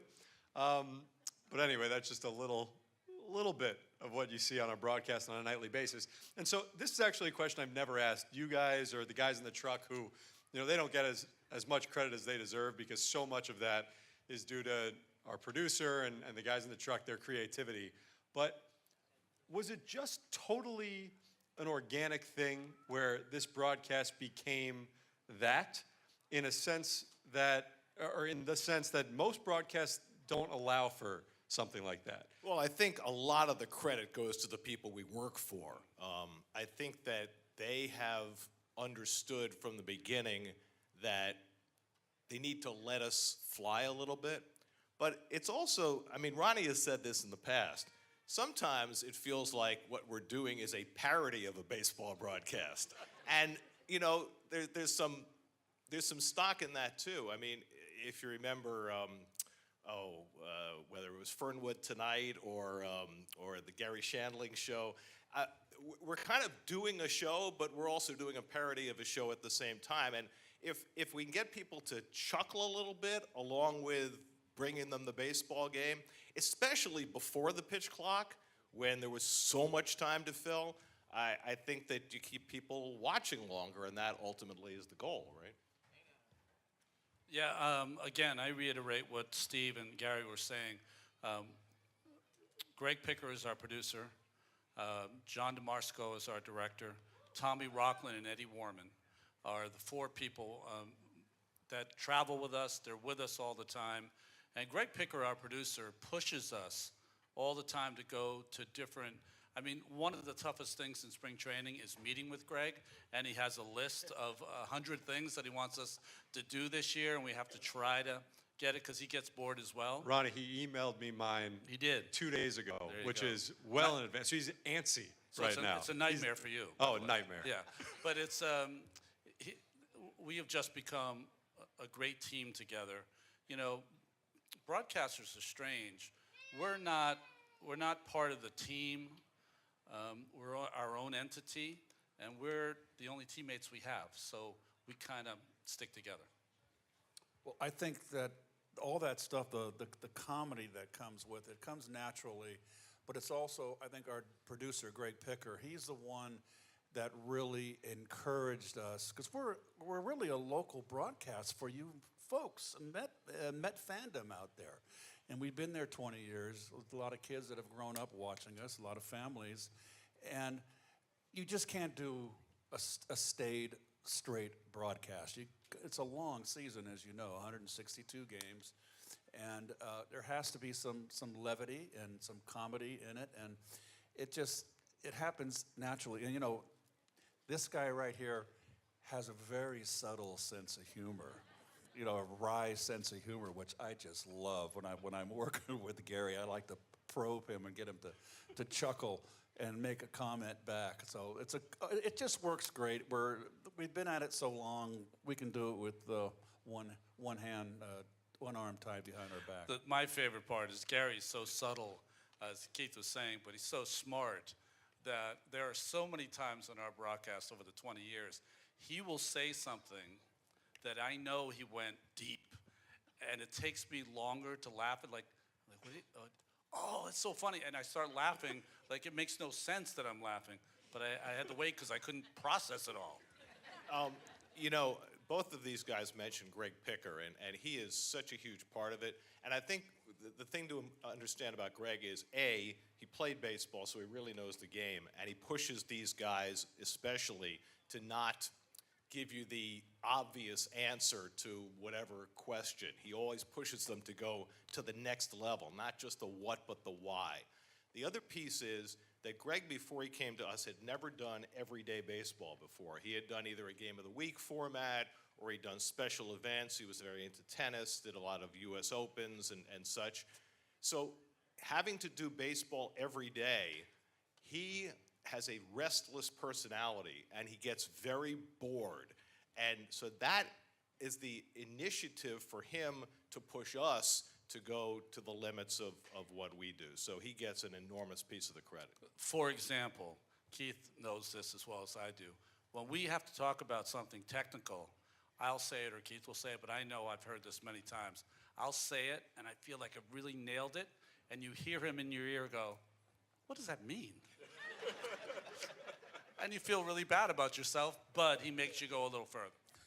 Yes, and I think in your ear is, okay, not enough, more. What do you mean? You got to give them fans more. And then you got to dig and go, okay, just like leave me alone. It's kind of like when I ask Keith what a hitter needs to do in a certain situation. He'll say, he needs to bear down. And I say, what does that mean, bear down? Well, what does it mean? My dad, when he taught us how to two-strike hit, it was like pretend that you're a wounded animal backed up against a wall, and you got nowhere to go, and you got a mountain lion after you, and that's how you approach a two-strike hitting. Why don't you say that on the broadcast? Why don't you say that on the broadcast? It's not a lion, it's a bear. That's why I say bear down. Grizzly, brown, black. There was one chasing you. And the, just to finish up this point, though, and I think these guys have stated it beautifully. I mean, Greg Picker deserves so much of the credit, and it's his way of understanding, I think, and this is how I describe it a lot of times, that whatever best services the fan that day in that moment, that's what we're going to do. So the days where it's a 1-0 pitcher's duel, we're going to focus all on baseball, and he'll pull back if there's too much shtick. Hey, bear down on what's happening on the field.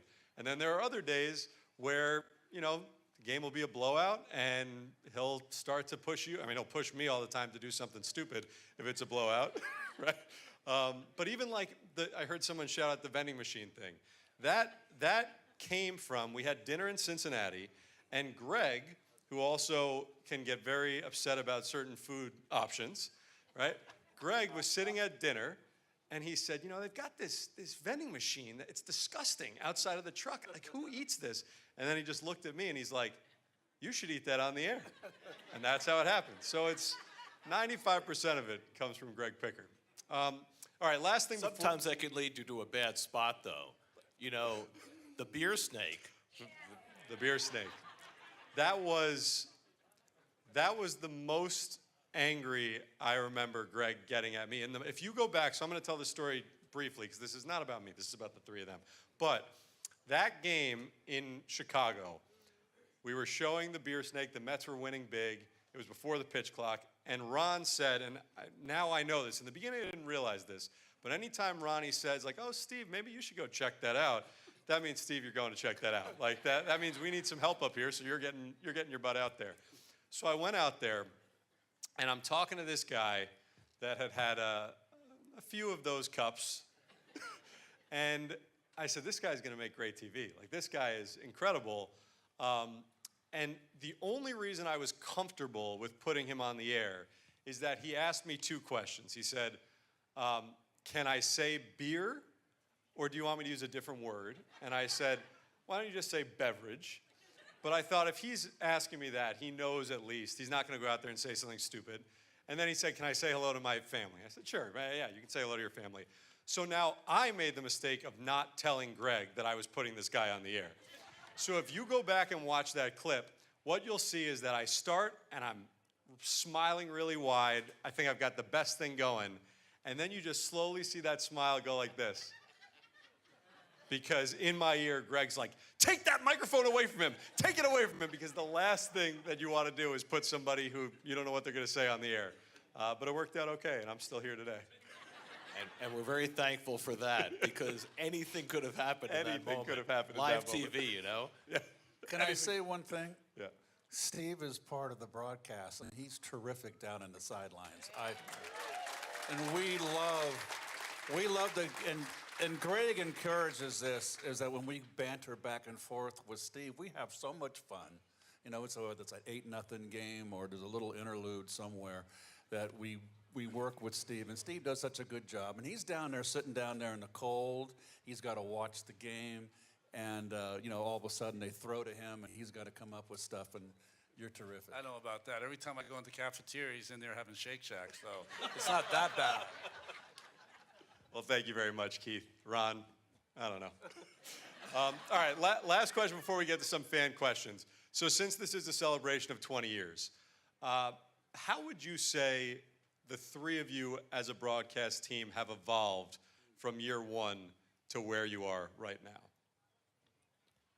Well, I'll say it's changed because we cut our teeth on 3.5-hour games.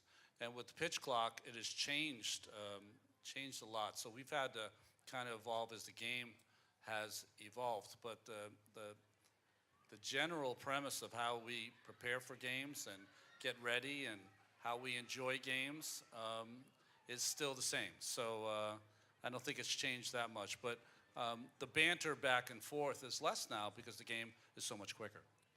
I think that it has changed somewhat because of the explosion of information that's now available. I mean, when we prep for a game, and you know, we all prep differently, there's so many more sources of information to try and sift through. And as you know, as the technology revolution and the sabermetric revolution has evolved over the last 20 years, we've sometimes, kicking and screaming, have evolved with it and incorporated some of that into what we do.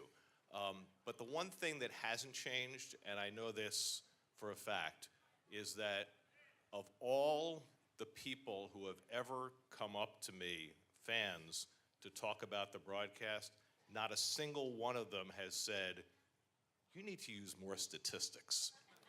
What they always ask about is the human side. What's David Wright really like? What's Carlos Mendoza really like? That's what people want. They want human stories. They want to know about the people who are playing the game.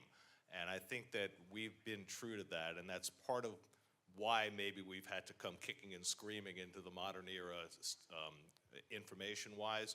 But I think that that's never going to change. The human part is always the most important. I think Ronnie nailed it. I think the biggest adjustment I think I had to make, and I think we all did, is that the games were so long in the past, and we had this, but Gary mentioned it one time. Think of it. Gary said, games used to be 2.5 hours. We're playing 3.5-hour games. That's another hour of where we got continued chatter. And that was with the pitch clock now.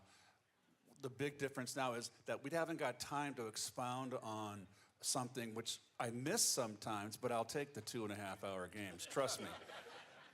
But we have to get in and out. We have to be concise, more concise with our broadcast, our points that we're making, because the next pitch is on the way. Maybe working against us, because if we have to be more quick-witted at a time in our lives when we may be slowing down a little bit, it may not play to our favor, but we're going to keep trying. All right, you ready for some fan questions? Yes? So we have fan questions. Sorry about that, guys. I should have been more clear. All right, so let's start with Allie from Stamford, Connecticut. What was your favorite call or moment from last season? Mine, I'll go first because it just struck me. The Lindor home run. That game in Atlanta was as good a game as I've ever seen the Mets have. And that was chock full of highlights all season last year. But there comes a time, and I knew Keith knows this from sitting on the bench and from playing, there comes a time during the course of a season when you're having a magical year where a certain player gets up in a certain moment and you just know it's going to happen. As a player, you knew that. Occasionally, we know that as an announcer as well. And that was one of those cases where you're like, can he do it again? And he did. For me, it would be, that's obviously one, but Pete's home run in Milwaukee opposite field. I mean, he was struggling, if you recall, and for him to hit that home run, that was the special moment for me. We didn't get to do that game, you know. Well, I got to watch it. Yeah, I mean, there are a few of the, I'm going to leave out the postseason since, you know, we weren't there. But the Lindor home run in Atlanta was huge, but I have a couple more. The Lindor home run in Toronto to break up Bowden Francis's no-hitter in the ninth inning, that was enormous. But I want to go back even a little bit further into late August, if you remember the road trip to San Diego and Arizona, when Edwin Diaz gave up the big home runs to Jackson Merrill and then to Corbin Carroll. And the afternoon game after the Corbin Carroll home run, he came out after the Mets took the lead in the ninth inning, and he threw almost exclusively fastballs and turned his season around. Without that game, I don't think the Mets get to where they got to in September and October. That to me was the biggest game of the year. Ron, this one specifically for you from Will in Westbury. How thrilling was it for you to pitch Game 4 of the World Series in your hometown of Boston in front of your dad? It was an amazing moment. You know, a couple of things there. One, I got to start 3 games in that World Series. That might not ever happen again with the way pitching is used these days. But the best part about pitching in Boston, I grew up with the Red Sox. I fell in love with baseball because in 1967, now this is going, only the old timers know what I'm talking about. Carl Yastrzemski, September, all of those things. But one thing I haven't really said that often is that my junior year, I ended up playing in an all-star game of all Massachusetts ball players.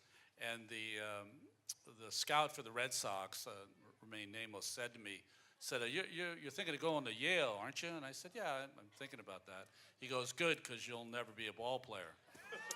And thank God that happened. That really helped me on my quest, because I had that chip on my shoulder forever. So, yes, it was beautiful and pastoral that I was pitching there in front of family, but I definitely wanted to beat him. You know what?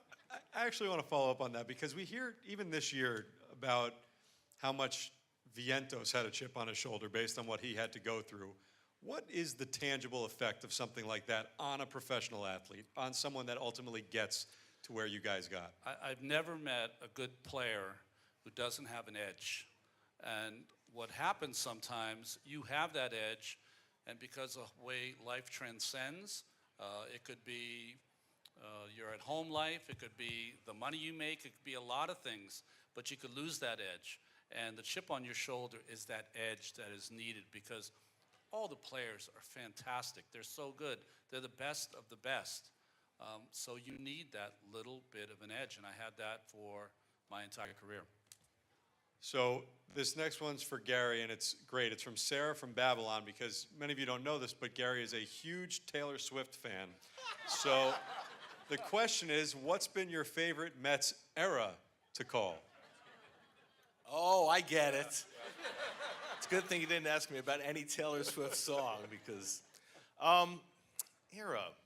I mean, I started with the Mets in 1989 after the Mets came off the greatest 5-year span in the history of the franchise. 1984, Keith's first full season with the Mets, through 1988.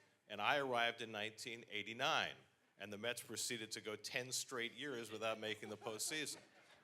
So my favorite era was that 1999-2000 era, especially 1999, because they made it to the postseason for the first time in my tenure, and it was the most exciting season ever. They had all manner of come from behind, last-minute wins.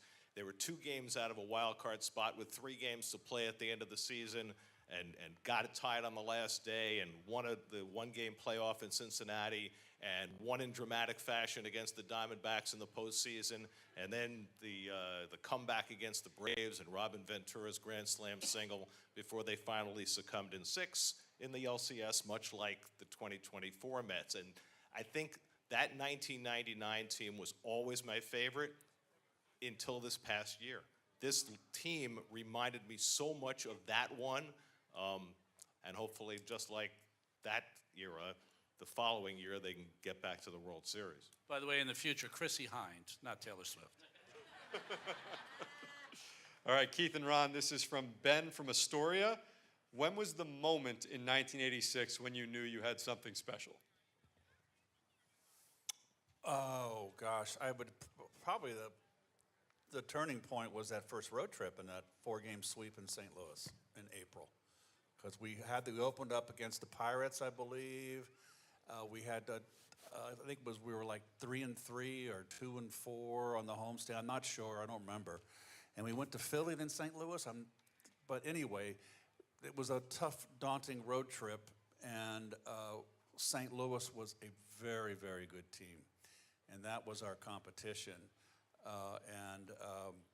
We went in there and swept them. I remember the year before we won 98 games, and we went home, and they won 102, and we battled them down to the last week. So going in there in Busch Stadium, it was going to be a fight. And we took them 4 straight. I mean, that was jubilation. The final out in that 4th game, I forget who the right-hand hitter was, hit a bullet up the middle off Jesse, and Wally backhanded it diving and flipped to Santana for the 4th out. It was a double play, ended the game, I'm pretty sure. And it was just jubilation that we took 4 from St. Louis, and I think that just put us over the top, and we just were in cruise control the rest of the way. I think it was Tommy Herr who hit it. Some things haven't changed. I remember we were 2-3 because the New York Post said on the back, Mets are done. So some things don't change in this town. But it was kind of different, you know. Teams sometimes come out of nowhere. We were just compiling, a compiling team from 84 to 88, 85 to 86, where after Davey said, like, we're going to dominate or something in spring training. So from then on, it was win the World Series or become kind of the laughingstock of baseball. So we chose the former. I remember in my locker after I was working out, and Davey made the comment that we were not only going to win the Eastern Division, that we're going to win the National League, and we're going to dominate. And all the press came to my locker after the game. It was spring training, and they said, well, Davey Johnson, blah, blah, blah, blah, blah. What do you think about that? I mean, I was just like, really? I mean, I was just, okay. And I guess that kind of put our feet to the fire. I really think it was inspired us. We had to bear down.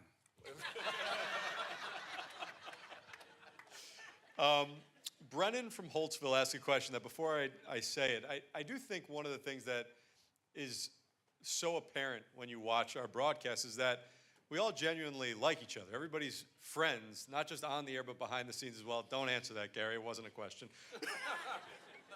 So Brennan wants to know, what do you love about working with each other after all this time? You had to ask that question. Well, you know, I'll just say for Keith and I, when we played together, we were friends. We were friendly.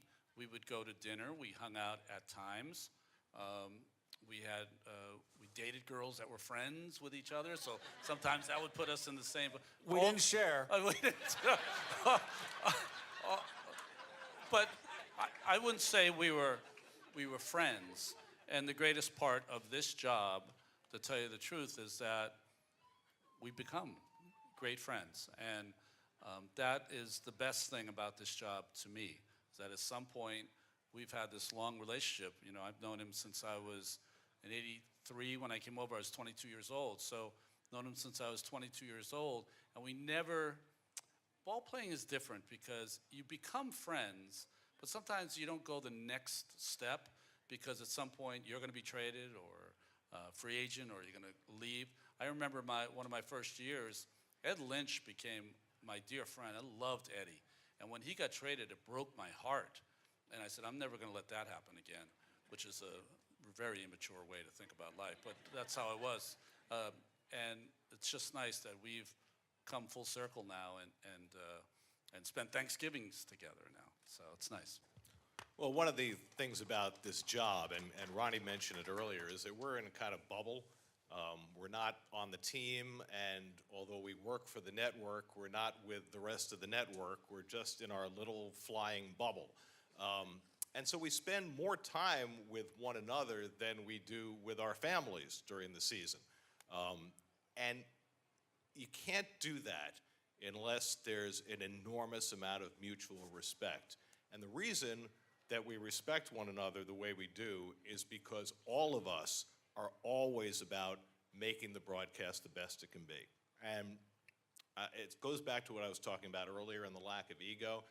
At any point, anybody can be the star on this show. And at any point, anybody can just lay back and let the others do their job.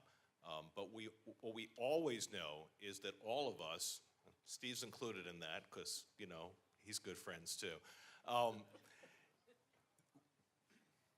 that we're always going to do our best work every day. And we're always going to come prepared. And we're always going to go the extra mile to make the broadcast as good as it can be. And that is what breeds respect, and out of that comes friendship. Well, you know, we all have different stages in our life, and we have different stages in our broadcast. But I think the one common denominator is I do feel that all four of us, we like each other. We like coming to work and working together, and that's the most important thing. And Gary will tell you, he's the pro here. There have been broadcasts, famously, that broadcasters just disliked each other. And I don't know how the hell they would be able to work together. It's not the case here. I mean, at some point, and don't tell our bosses at SNY, but at some point, we watch baseball with our buddies. That's our job. Wow. Karen from Wheatley Heights wants to know who your favorite celebrity guest to have in the booth was. Jerry. Yeah, it's hard to do better than Jerry. Although I will say that that one night, that one special night when he played his last game, when David Wright came up in the booth with us, that was awesome. Came up in uniform. There's a section of fans that sits right in front of our booth, so when we stand up, they can all see us. And so when David walked in the booth, they all turned around and gave him a standing ovation. And the best part about that was when Keith said to David, you know, you could have played for us. Not as the number 3 hitter, but you could have played for us. I'd have to say, you know, Seinfeld, Jerry, up in the booth, and that's something I think we should do every year. He's a season ticket holder. He's got his booth, and we should have him up once a year because he enjoys it, and it's always great fun for us. So I don't think I've ever told you guys this story. It had to be 2019, I think, when Jerry was in the booth. So I feel like he had come pretty often for a little while. And, you know, I was just getting my feet wet, and I was like, I can't go up and say hi to Jerry Seinfeld. This is their thing.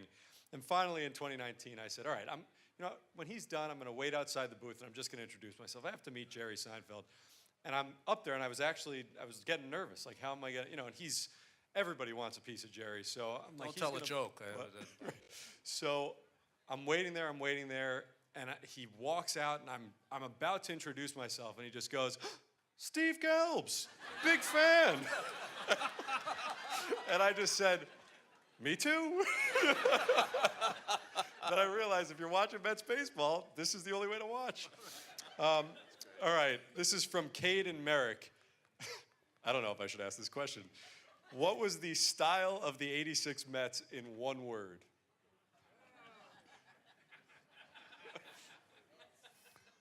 word. One word. Careful. Oh, wow.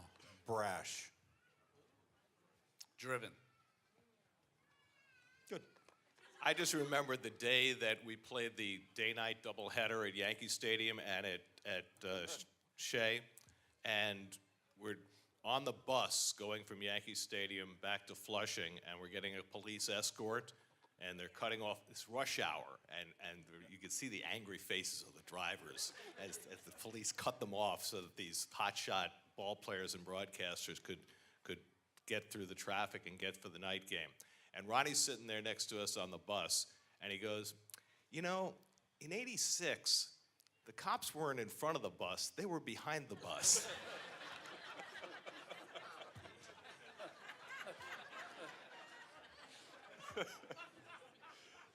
Peter in Queens wants to know this from Keith. Who taught you how to play the field with the bunt? You're the best to ever do it. Well, my dad taught me all the fundamentals of the game, but no, in Little League he didn't bunt and that much. I learned in the Cardinal chain because they really stress fundamentals on a minor league level, and I don't know if you guys have heard the name, but George Kissel was basically Mr. Fundamental. And he was the one that taught me when I had the play. I was able to get such a good jump on the bunt because I would, and Ronnie will attest to this, I would go to the mound and give 3 pitches to the pitcher in a bunt situation. I'm holding the runner on. My dad taught me to always be, you're never going to pick a runner off. Be 2 feet in front of, towards home plate with your back leg, the push-off leg, to get at least get an extra step. But I would go to the mound and say, okay, go home, throw over, throw over. It'd be a sequence of 3. So our key was, and I learned with the Cardinals, with a right-hander, they would come here, and when they would look over, when I break home, you throw home, if I told him that sequence was for him to throw home. So I got that extra quick step. With a left-hander, it was much easier because the left-hander, I would key off him. And I knew they weren't going to throw over. And then once they lifted their leg, I'd take off. So that's how I was able to get such a good jump. And I really prided myself on getting that lead runner. I felt we didn't get the lead runner. I can accept if a pitcher put down a great bunt, but a lot of pitchers aren't great bunters, and particularly on AstroTurf, it's hard to deaden the ball. I always felt I failed if I didn't get the lead runner. You know, how the game has changed. I only did this with Keith, is that once I would go to the plate and he got that extra jump, I would literally lob the ball in. I mean, I would throw it as straight as I could, down the middle, and make him put the ball in play because you just knew he was going to make the play. Nothing irritated me more than to have a pitcher out there throw 3 straight balls. It's like, my tongue would be dragging, and I go, God darn it, throw a strike. All right, guys, we only have a few minutes left, so I'll try and rapid fire get these last 3. Mark in Hoboken, when did you think the 2014 would turn it around? Was there a specific moment?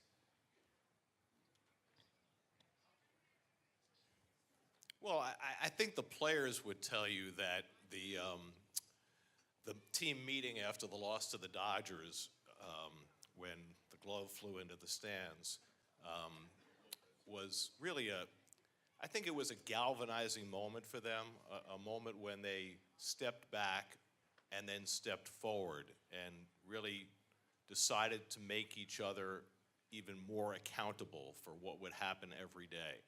And I think that seemed to solidify the chemistry of a team that by the middle of the season had as good chemistry as any team we've seen in a long time. And I think that's what got it rolling. And, you know, if you look from that point on, they were the best team in baseball over the last 4 months. Also, too, everything kind of fell into place. And another thing that happened right around the same time after that team meeting was Lindor moving into the leadoff spot. And I think that changed everything. I think Lindor, it's obvious, you fans know, he didn't even said it in the press, which I was very impressed. He said, I'm more comfortable in the leadoff spot, and boy, was he ever more comfortable in the leadoff spot. The great thing about 2024 is there's 100 things that happen with that team to kind of turn it around, but Vientos becoming a player was something I don't know if any of us were ready for, because he had so many stops and starts. And you know what happens a lot of times is when reputation is so big in baseball, and if you're on the wrong side of that reputation deal, then people start to question whether you can do it or not. And he did it. And we were talking about great moments. His 2-home-run game against Cincinnati, that was, I remember after that game saying, this kid can really play. And you need those kind of moments to have a great year. The other thing is, I think that we all thought going into last year that the Mets offense was going to be fine, and they weren't early on because Lindor got off to a slow start, and a lot of other people did too. We didn't know that their pitching was going to be able to hold up, especially after Senga got hurt. But to have Sean Manaea and Luis Severino and David Peterson step up the way they did and become not only effective, but able to go deep into games, taking some pressure off the bullpen, that was the unexpected part of the Mets' success last year, and it really propelled them over those last few months. Gary, Keith, and Ron, 20th year in the booth coming up this season. Guys, oh yeah, we're past time. We went over. Overtime. Overtime. Hey, I'm done. I'm out of here. All right. We'll see you guys in a couple of weeks. All right. All right. Thanks for tuning in, guys. Fans, give it up one more time for the best booth in baseball. And now, fans, a quick reminder that our next panel will be starting in just a few minutes. We've heard from players past and present. We've heard from managers past and present. And in just a few minutes, we are going to hear from the leadership team putting together what will eventually be a world champion here at Citi Field. That's right, Carlos Mendoza, David Stearns, and Steve Cohen, all coming up in just a few minutes.